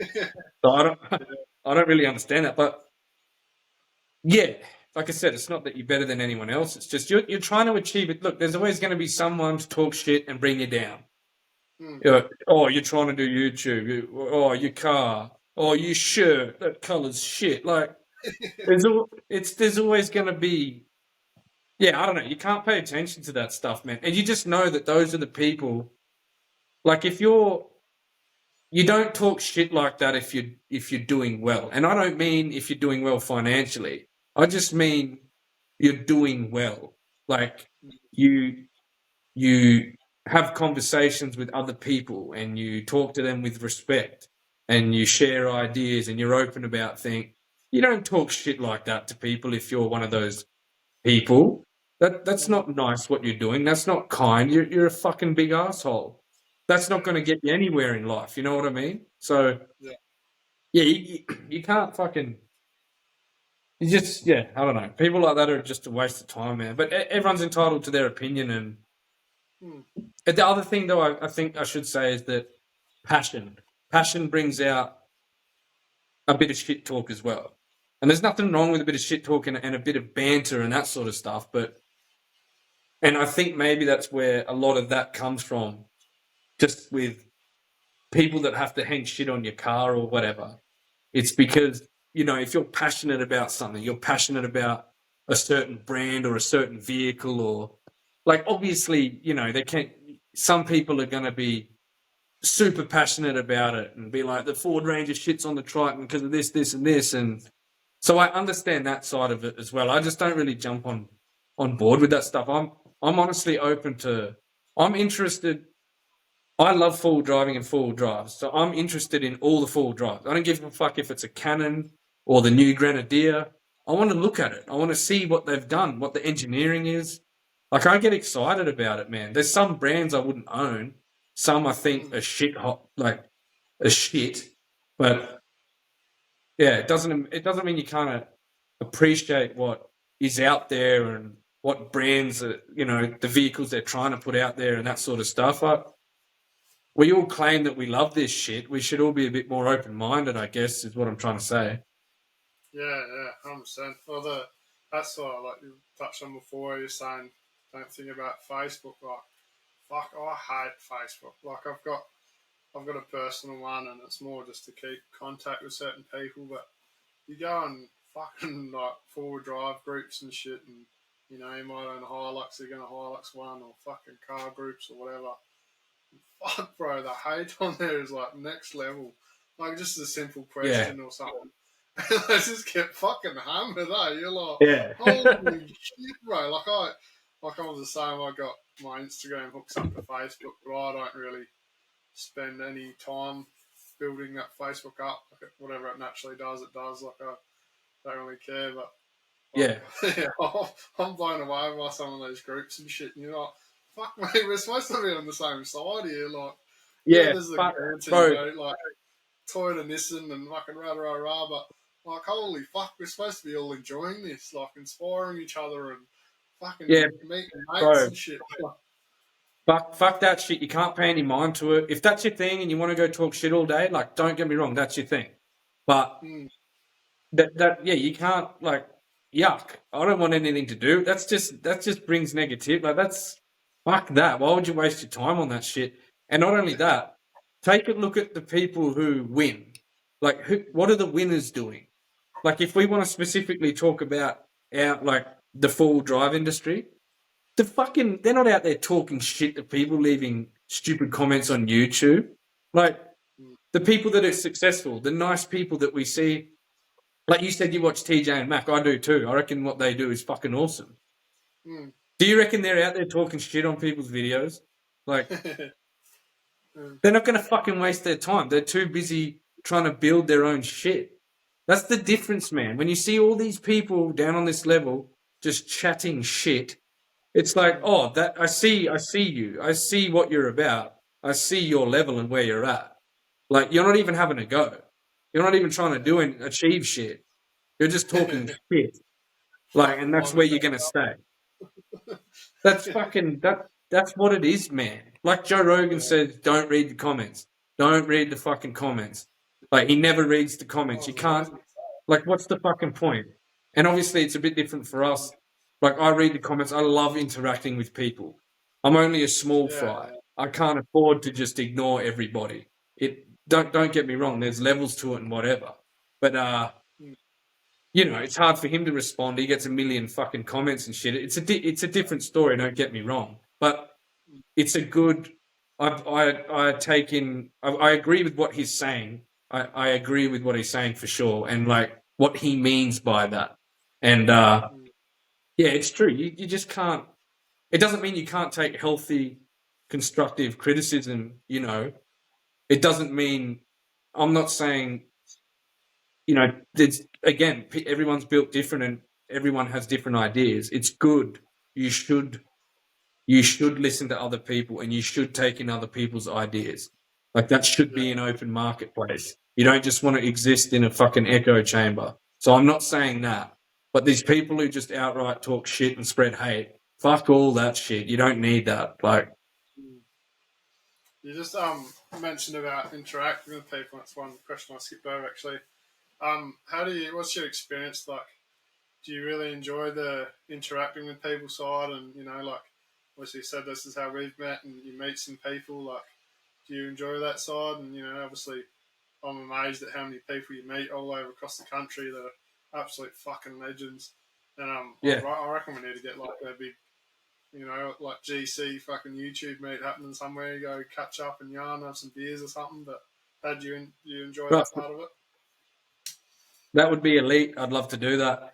Yeah, I do. I do enjoy it, mate. I love it. And I'll tell you right now, every person that's messaged me on Instagram, like sent me a private message, I've replied back to, unless it's Mm, obviously scam shit or it's something like some people ask me shit that I don't even know. I don't even fucking understand what they're trying to say. So like, obviously I ignore that. But like, yeah. yeah, if I try and talk to everybody, man. I try and answer every comment, whether it's YouTube, whether it's Instagram. Even a few salty pricks out there. Sometimes all right, I'll fucking play the game. Sometimes I'll reply to them, but a lot of the times I don't. But yeah, I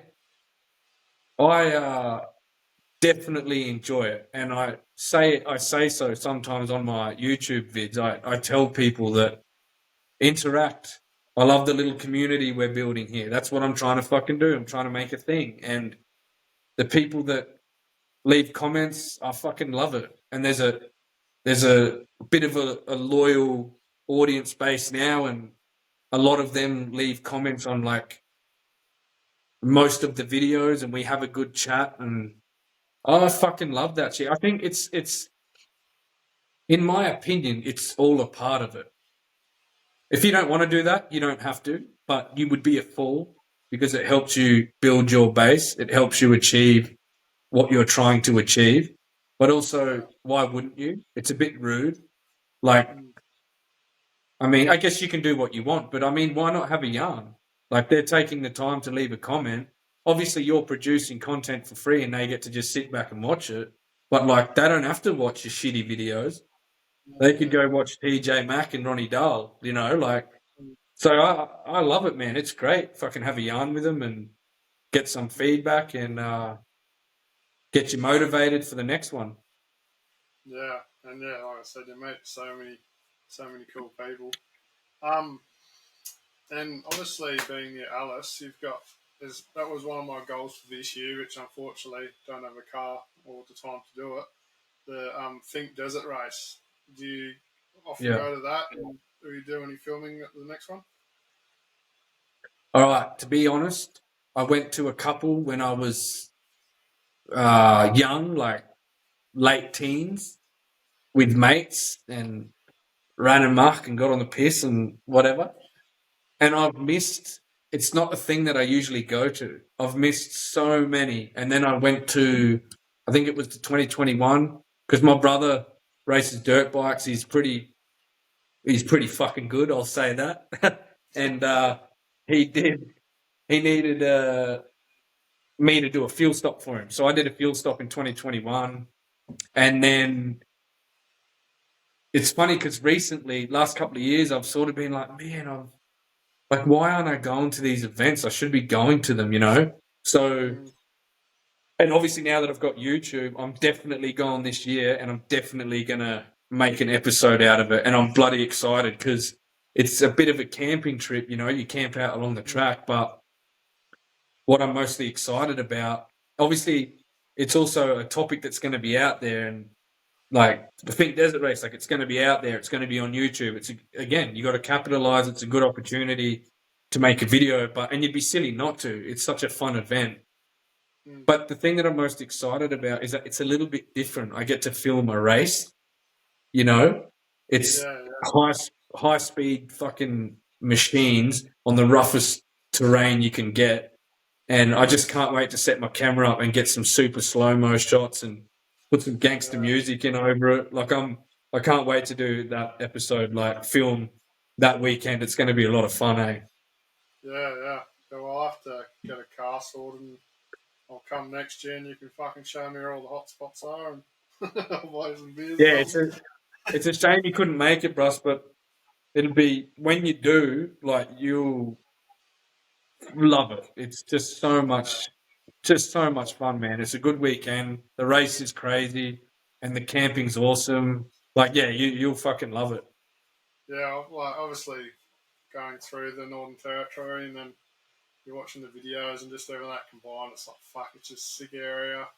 And you just see the vibe, everyone, you know, like meet new people. And obviously it's a big fucking YouTuber thing. All the YouTubers go there and all that, Yeah. what they call like at the start of the race there. And you'll fucking go see all the races and bikes and all that sort of shit. And it's just, it's like a really cool vibe. Yeah, bloody oath. So what is one thing you wish you learnt earlier? Like, what is something that you've learnt that you wish you knew maybe at the start or earlier on? For YouTube. Yeah.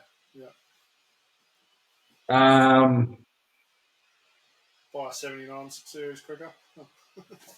Nah, that's a good question. I wish I bought a Canon. Yeah. Nah. Look, I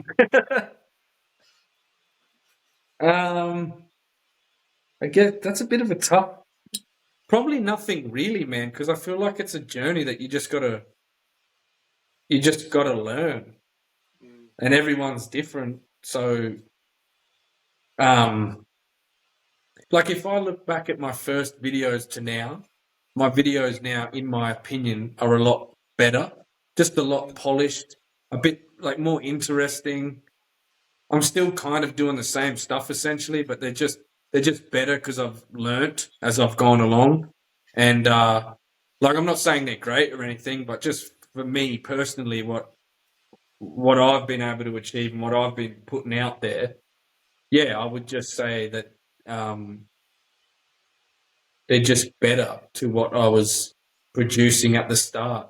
But there's not really anything I wish I learned quicker because I feel like it just is what it is. It's just a natural journey.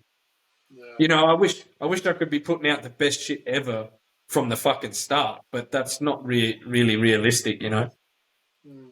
I think I was talking. I think it was Brad the other day. Like with the YouTube numbers and stuff, and the YouTube video doesn't do well, or your channel doesn't do well, and then you just feel like shit and rah, rah, and you're like, fuck this, why am I bothering?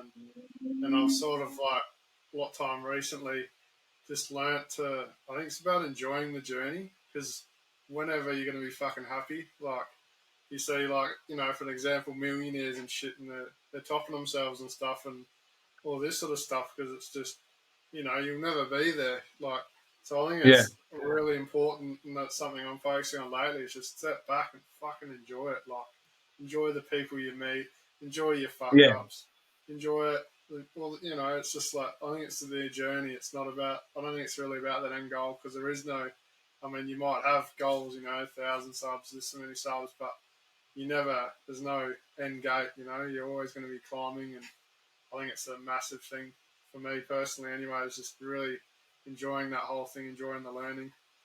yeah, yeah. Well, Yeah, it's a fun thing. I don't know. It's definitely a long term thing if you want it to be. Because you don't just make 2 videos and then, oh, yeah, that'll do. Unless you're just filming a little random holiday for fun or something for your family. But if you're yeah, trying to create a bit of a channel and make it a bit of a thing, yeah, I mean, there literally is no end.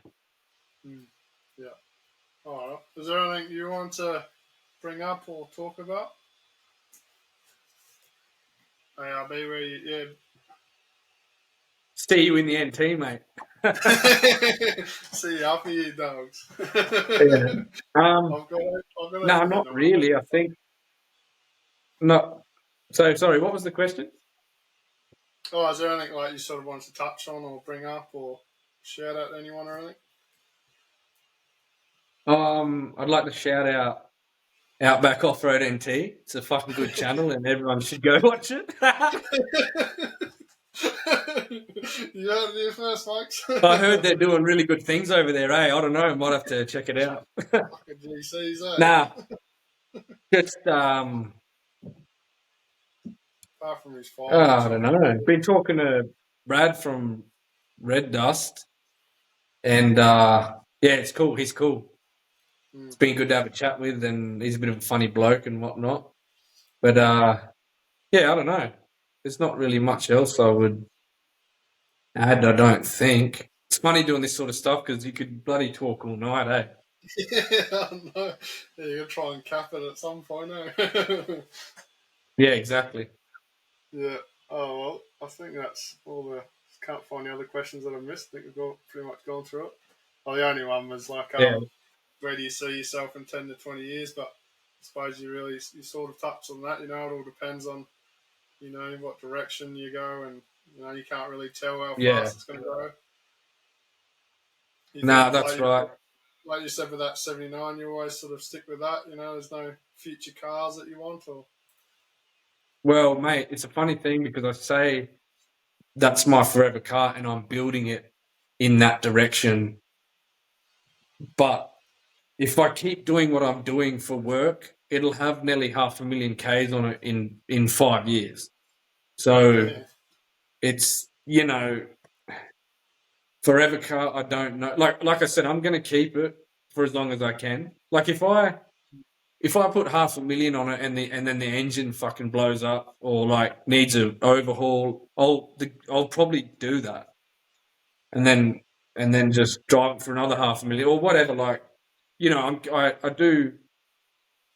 I do full services on it every 5,000. Like pretty much half the intervals, and maintenance is key. If you look after them, they should go a long, long time. You know what I mean? So I'm expecting to get 500,000 out of it, and then I don't know, go on and see from there. But who knows, mate? It depends.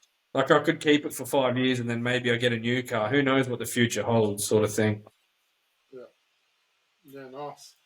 Oh well, thanks so much for taking the time out of your night and having a yarn. And where can everyone You're, find you you? Like obviously Instagram and YouTube and bro, your screen froze. It looked like you were asleep, eh? yeah, it's fucking boring, bro. That's what I'm trying um, to go. basically, Outback Offroad NT, and that's where I'm at on Instagram. That's where I'm at on YouTube. Look, I'm sort of in the middle of. I'm going to fire up a website and get a legit email happening, and I feel like that's the next step. So that'll be up and running soon. But aside from that, that's about it, mate. But I really appreciate the offer to have a chat, and I reckon keep at it, mate. And you could do pretty cool things with the podcast. It's a good idea. But yeah, thanks very much, eh? Yeah, no, pleasure. No, it's very interesting to see like I was scrolling through it before, like your I think top video was 132,000 views or something, and that's I think like I said in the big Mister things, maybe it's not big numbers, but for you know I think that's a pretty fucking good goal. So like achievement. So Yeah. big congratulations to you to pump on those numbers and. Yeah. Yeah, can't wait to see where the channel ends up. Yeah, bloody oath. Yeah, thanks very much, mate, eh? All right, too easy. You take it easy. Have a good one, man.